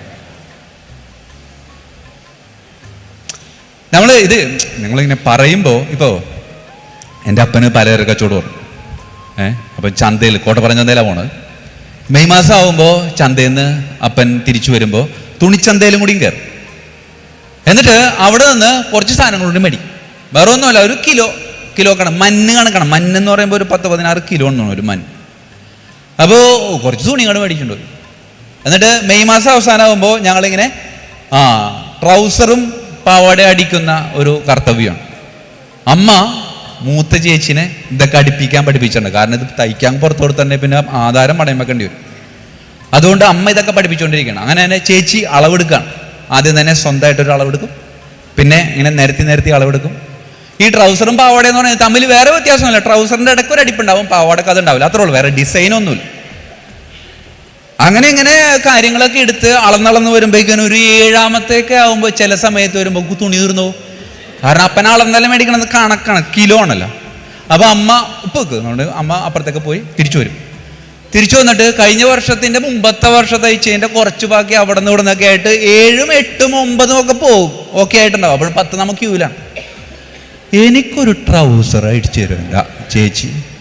പ്രിയമുള്ളവരെ, മഴവില്ലിന് 7 കളറല്ലേ, ഇത് 12 കളറിൻ്റെ ഒരു ട്രൗസറൊക്കെ അടിച്ച് സങ്കടപ്പെട്ട് ഇങ്ങനെ പുറത്തേക്ക് വരുമ്പോഴായിരിക്കും അപ്പുറത്തുനിന്ന് വേറൊരു മഴവില്ല് വരിക. അപ്പം അതിൽ നിന്ന് മനസ്സിലാവുക എന്താണ് ഏറ്റവും ഇളയത് നമ്മളാണെന്നുള്ള. അല്ലാതെ ഇളയതിന് വേറെ പ്രത്യേകതയൊന്നുമില്ല. 4ാം ക്ലാസ് വരെ ഞങ്ങൾക്ക് യൂണിഫോം ഇവിടെ ഉണ്ടായിരുന്നു. 5ാം ക്ലാസ്സിൽ നീല ട്രൗസറും വെള്ളയും അല്ലേ, അങ്ങനെ ഇട്ടേച്ചാണ്. അപ്പോൾ ഞാൻ 4ൽ നിന്ന് 5ലോട്ട് ജയിച്ചപ്പോൾ മെയ് മാസം ഏതാണ്ട് 2 3 തൊട്ട് ഡേറ്റിൽ റിസൾട്ട് വന്നപ്പോൾ ഞാൻ അമ്മനോട് പറഞ്ഞു, അമ്മേ ജയിച്ചട്ടാ, യൂണിഫോം വേണോട്ടാന്ന്. പിന്നെ അത് തരൂലേന്ന് പറഞ്ഞു. അങ്ങനെ തന്നെ എല്ലാ ദിവസവും അപ്പം ചന്തക്ക് പോയി തിരിച്ചു വരുമ്പോൾ ഞാൻ നോക്കും, പരിപ്പും പയറും അല്ലാതെ ഒന്നുമില്ല കയ്യിൽ. അങ്ങനെ ഒരു 20 ആയപ്പോൾ വീണ്ടും ഞാൻ അമ്മനോട് പറഞ്ഞു, അമ്മേ ഞാൻ ജയിച്ചട്ടാ. അപ്പോൾ നീ 2 ആഴ്ച മുമ്പ് ജയിച്ചാണല്ലോ, വീണ്ടും ജയിച്ചാന്ന് ചോദിച്ചു. ഞാൻ പറഞ്ഞല്ലേ, നേരത്തെ ജയിച്ചാണ്, പറ്റേ യൂണിഫോം തരാന്ന് പറയാം. 31-ാം തീയതി ഉണക്കമാസ സമാപനത്തിൻ്റെ പായസം ഉണ്ടാക്കണതിൻ്റെ തിരക്കിലാണ് അമ്മ. അപ്പം ഞാൻ അമ്മനോട് പറഞ്ഞു, അമ്മേ നാളെ കഴിഞ്ഞ് മറ്റന്നാൾ ക്ലാസ്സിൽ പോണ്ടേ, യൂണിഫോം എവിടെയാണ്? ഇപ്പം ശരിയാക്കി തരണം. അമ്മയ്ക്ക് സ്ത്രീധനം കിട്ടിയ ഒരു വീഞ്ഞപ്പെട്ടി ഉണ്ട്. ആ വീഞ്ഞപ്പെട്ടി ഇങ്ങനെ തുടങ്ങിയിട്ട് കൈതിങ്ങനെ ഇടയിൽ 2 കുലുക്കി ഇങ്ങനെ പുറത്തേക്ക് ഇങ്ങനെ എടുക്കുകയാണ്. എന്താണ്? എൻ്റെ മൂത്ത ചേട്ടൻ 5ാം ക്ലാസ്സിൽ വെച്ചിട്ട ട്രൗസറും ഷർട്ടും. ഞാനും ചേട്ടനും തമ്മിൽ 20 വയസ്സിൻ്റെ വ്യത്യാസമുണ്ട്. പ്രിയമുള്ളവരെ, അതിങ്ങനെ കഞ്ഞോള്ള പശ, ഇന്ന് അതിന് വേറെ സാധനങ്ങളൊക്കെ ഇട്ട കഞ്ഞോള്ള പശ ഇങ്ങനെ തേച്ചിങ്ങനെ ഇട്ട് തന്നിട്ടില്ലേ, ഈ ട്രൗസറും ഈ കാലും കൂടിയും വല്ല അരമണിക്കൂറിൻ്റെ ഇടയിൽ 2 പ്രാവശ്യം മുട്ടി അങ്ങനത്തെ ഒരു ട്രൗസറാണ്. ആലുവയും പറൂരും തമ്മിലുള്ളൊരു ബന്ധം പോലെ ഇങ്ങനെ ഇട്ട് നടക്കുക. പ്രിയമുള്ളവർ, അന്ന് ദേവിടെ പറഞ്ഞിട്ട് അച്ഛൻ അന്നുള്ളോ ഇന്നുള്ളോ എന്ന് ആലോചിച്ചോക്കെ. പ്രിയമുള്ളവരെ, അങ്ങനെ പഴയ പോലീസുകാരൻ്റെ പോലെ നമ്മളെ സ്കൂളിലേക്ക് ഇറങ്ങുമ്പോൾ 1-2 പോലീസുകാരൊക്കെ അപ്പുറത്തുനിന്നൊക്കെ വരണുണ്ടാവും. ഞങ്ങൾ ഒരുമിച്ച് ഇങ്ങനെ പോവാം. ഇതുപോലുള്ള സമാനമായ ചില ബുദ്ധിമുട്ടുകളൊക്കെ നമ്മുടെയൊക്കെ ജീവിതത്തിലുണ്ട്. പക്ഷേ അതില്ലാഞ്ഞിട്ടല്ലേ പ്രിയമുള്ളവരെ, മാതാപിതാക്കൾ ഇങ്ങനെ ചില മനഃപൂർവമായ ബുദ്ധിമുട്ടുകൾ നമുക്ക് നൽകിയിരുന്നത് നമ്മളെ കഷ്ടപ്പെടുത്താൻ വേണ്ടിയിട്ടല്ല, മറിച്ച് നമ്മളെ ഒരിക്കൽ നിങ്ങൾ മാതാപിതാക്കളാകും. അപ്പോൾ അവർ ട്രെയിനിങ് നടത്തുമായിരുന്നു, പ്രിൻസിപ്പളായിരുന്നു നമ്മുടെ മാതാപിതാക്കൾ. നമ്മളൊരിക്കൽ, എൻ്റെ മകൻ എൻ്റെ മകൾ ഒരിക്കൽ അപ്പനും അമ്മയാകും. അപ്പോൾ എങ്ങനെയാണ് മാതാപിതാക്കൾ മക്കളെ വളർത്തേണ്ടതെന്ന് പഠിപ്പിക്കുകയായിരുന്നു. പക്ഷെ അത് മനസ്സിലാക്കാൻ പറ്റാതെ ചിലരൊക്കെ ഇപ്പോഴും മാതാപിതാക്കളെ കുറ്റം പറഞ്ഞ് ജീവിക്കുന്നു. പക്ഷെ മനസ്സിലാക്കിയവർ അവരെ ബഹുമാനിച്ചപ്പോൾ സന്തോഷത്തോടെ ജീവിക്കാം. പ്രിയമുള്ളവരെ, ഇതുപോലെ തന്നെ ഒരു ക്ലാസ്സിൽ ഇങ്ങനെ പറഞ്ഞപ്പോൾ, ഈ മുട്ടയുടെ കാര്യം പറഞ്ഞപ്പോൾ 2 കളറുണ്ടെന്ന് ഞാൻ പിന്നീടാണെന്ന് അറിഞ്ഞതെന്ന് പറഞ്ഞപ്പോൾ ഒരു ചേട്ടൻ ക്ലാസ് കഴിഞ്ഞപ്പോൾ എന്നെ കാണാൻ വന്നു. അച്ഛനൊക്കെ 10 മക്കളല്ലേ? അതെ അച്ഛൻ, ഞങ്ങൾ 13 മക്കളാണ് അച്ഛാ. അപ്പോൾ ഞാൻ മറ്റേ 13 കളറിട്ട് ട്രൗസർ ഇട്ടിട്ട് അയാൾ നടന്നു പോകണം എൻ്റെ മനസ്സിലേക്ക് വെറുതെ ഇങ്ങനെ തെളിഞ്ഞു വരിക. അതിനുശേഷം ആൾ പറഞ്ഞ, അച്ഛാ പാലിൻ്റെ നിറം വെള്ളയാണെന്ന് 100 പ്രാവശ്യം ഇമ്പോസിഷൻ എഴുതിയാണ് അച്ഛാ ഞാൻ പഠിച്ചത്. ഇപ്പം ഇവിടെ കാടിനെ നിങ്ങൾ മനസ്സിലാക്കണം, പാലിൻ്റെ നിറം വെള്ളയാണെന്ന് ഞാൻ പഠിച്ചത് ഇമ്പോസിഷൻ എഴുതിയാണ്. ഇങ്ങനെയുള്ളൊരു കാര്യം നമ്മൾ മനസ്സിലാക്കേണ്ടതുണ്ട്. മാതാപിതാക്കൾ നമ്മളെ വളർത്താൻ വേണ്ടി ചില കാര്യങ്ങൾ ഇങ്ങനെ ചെയ്തു കൂട്ടുമ്പോൾ അത് ഒരിക്കലും ചിന്തിക്കരുത്. എന്താണ് അവർ നമ്മളോട് ദേഷ്യം ഉണ്ടായിട്ട് ചെയ്യണമല്ല, മറിച്ച് അവർ ട്രെയിനിങ് എടുത്തതാണ്. എൻ്റെ ഈ കുഞ്ഞ് ഒരിക്കൽ അമ്മയാകാനുള്ളതാണ്, അപ്പനാകാനുള്ളതാണ്. അതുകൊണ്ട് അവർക്ക് പ്രായോഗിക പരിശീലനം കൊടുക്കായിരുന്നു. അത് ചിലപ്പോഴൊക്കെ വിട്ടുപോവാണ്. പ്രിയമുള്ളവരെ, അവസാനം ഒരു കാര്യം കൂടെ ചേർത്ത് വയ്ക്കുകയാണ്. എന്താണ്? ദൈവ പരിപാലനയുടെ മഹത്വം നിങ്ങൾ മനസ്സിലാക്കുക. പ്രാർത്ഥിക്കാൻ മറന്നുപോയി. മാതാപിതാക്കൾ നമുക്ക് പകർന്നു നൽകിയിട്ടുള്ള ഏറ്റവും വലിയ പുണ്യം എന്ന് പറയുന്നത് പ്രാർത്ഥന. അത് നമ്മുടെ കയ്യിൽ നിന്ന് വിട്ടുപോകും. ആ ഒരു ചിന്ത നമ്മുടെ ഉള്ളിൽ എപ്പോഴും ഉണ്ടാവണമെന്നാണ്. അപ്പനും അമ്മയൊക്കെ നമ്മളെ പള്ളിയിൽ പറഞ്ഞു വിട്ടതും അവർ നമ്മളൊക്കെ ജീവിതം നമ്മളൊക്കെ കേട്ട് ശീലിച്ച ഒരു പ്രാർത്ഥനയുണ്ട്, ഒരു പാട്ടുണ്ട്, ദുഃഖത്തിൻ്റെ പാനപാത്രം പാടിയത്.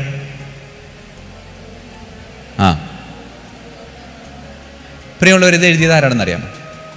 സാധു കൊച്ചുകുഞ്ഞെന്ന് പറയുന്നൊരു ഉപദേശി എഴുതിയത്. ഈ ഉപദേശിക്ക് 3 മക്കളുണ്ടായിരുന്നു. 2 ഒരു പെൺ. ഒരു ദിവസം ഉപദേശി ഈ മറ്റുള്ളവരെയൊക്കെ നന്നാക്കാൻ വേണ്ടി ഇങ്ങനെ ജീവിച്ചുകൊണ്ട് തിരിച്ചു വരുമ്പോൾ വീട്ടിൽ വന്നപ്പോൾ 9 വയസ്സ് പ്രായമുള്ള കൊച്ചിന് പനിയാണ്. ചെറിയ ചെറിയ പച്ചില മരുന്നുകളൊക്കെ കൊടുത്തു. പനി മാറിയില്ല, മറിച്ച് പ്രാണൻ നഷ്ടപ്പെട്ടു പോയി.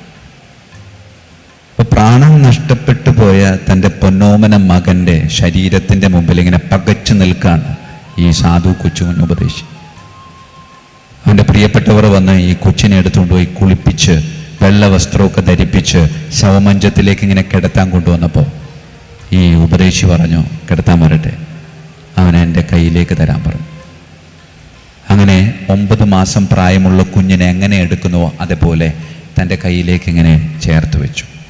എല്ലാ ദിവസവും പ്രാർത്ഥിക്കാറുള്ള ഈശോയുടെ തിരുഹൃദയത്തിൻ്റെ മുമ്പിൽ അവിടെ ചമ്രം പടിഞ്ഞിരുന്ന് തൻ്റെ ചേതനയേറ്റ കുഞ്ഞിൻ്റെ ശരീരം ഇങ്ങനെ കയ്യിലെടുത്തുകൊണ്ട് അന്ന് അവൻ പ്രാർത്ഥിച്ച പ്രാർത്ഥനയാണ്, ദുഃഖത്തിൻ്റെ പാനപാത്രം കർത്താവിൻ്റെ കയ്യിൽ തന്നാൽ സന്തോഷത്തോടെ ഞാനതെടുത്ത് ഹല്ലേലൂയ പാടും.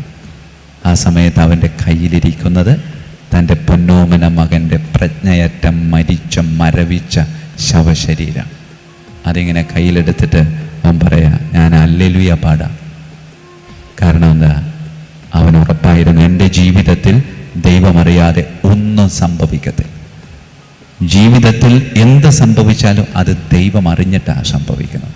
അതുകൊണ്ട് എല്ലാം ദൈവമഹത്വത്തിന് എന്ന് പറഞ്ഞ് തമ്പുരാന് വിട്ടുകൊടുക്കാൻ സാധിക്കും.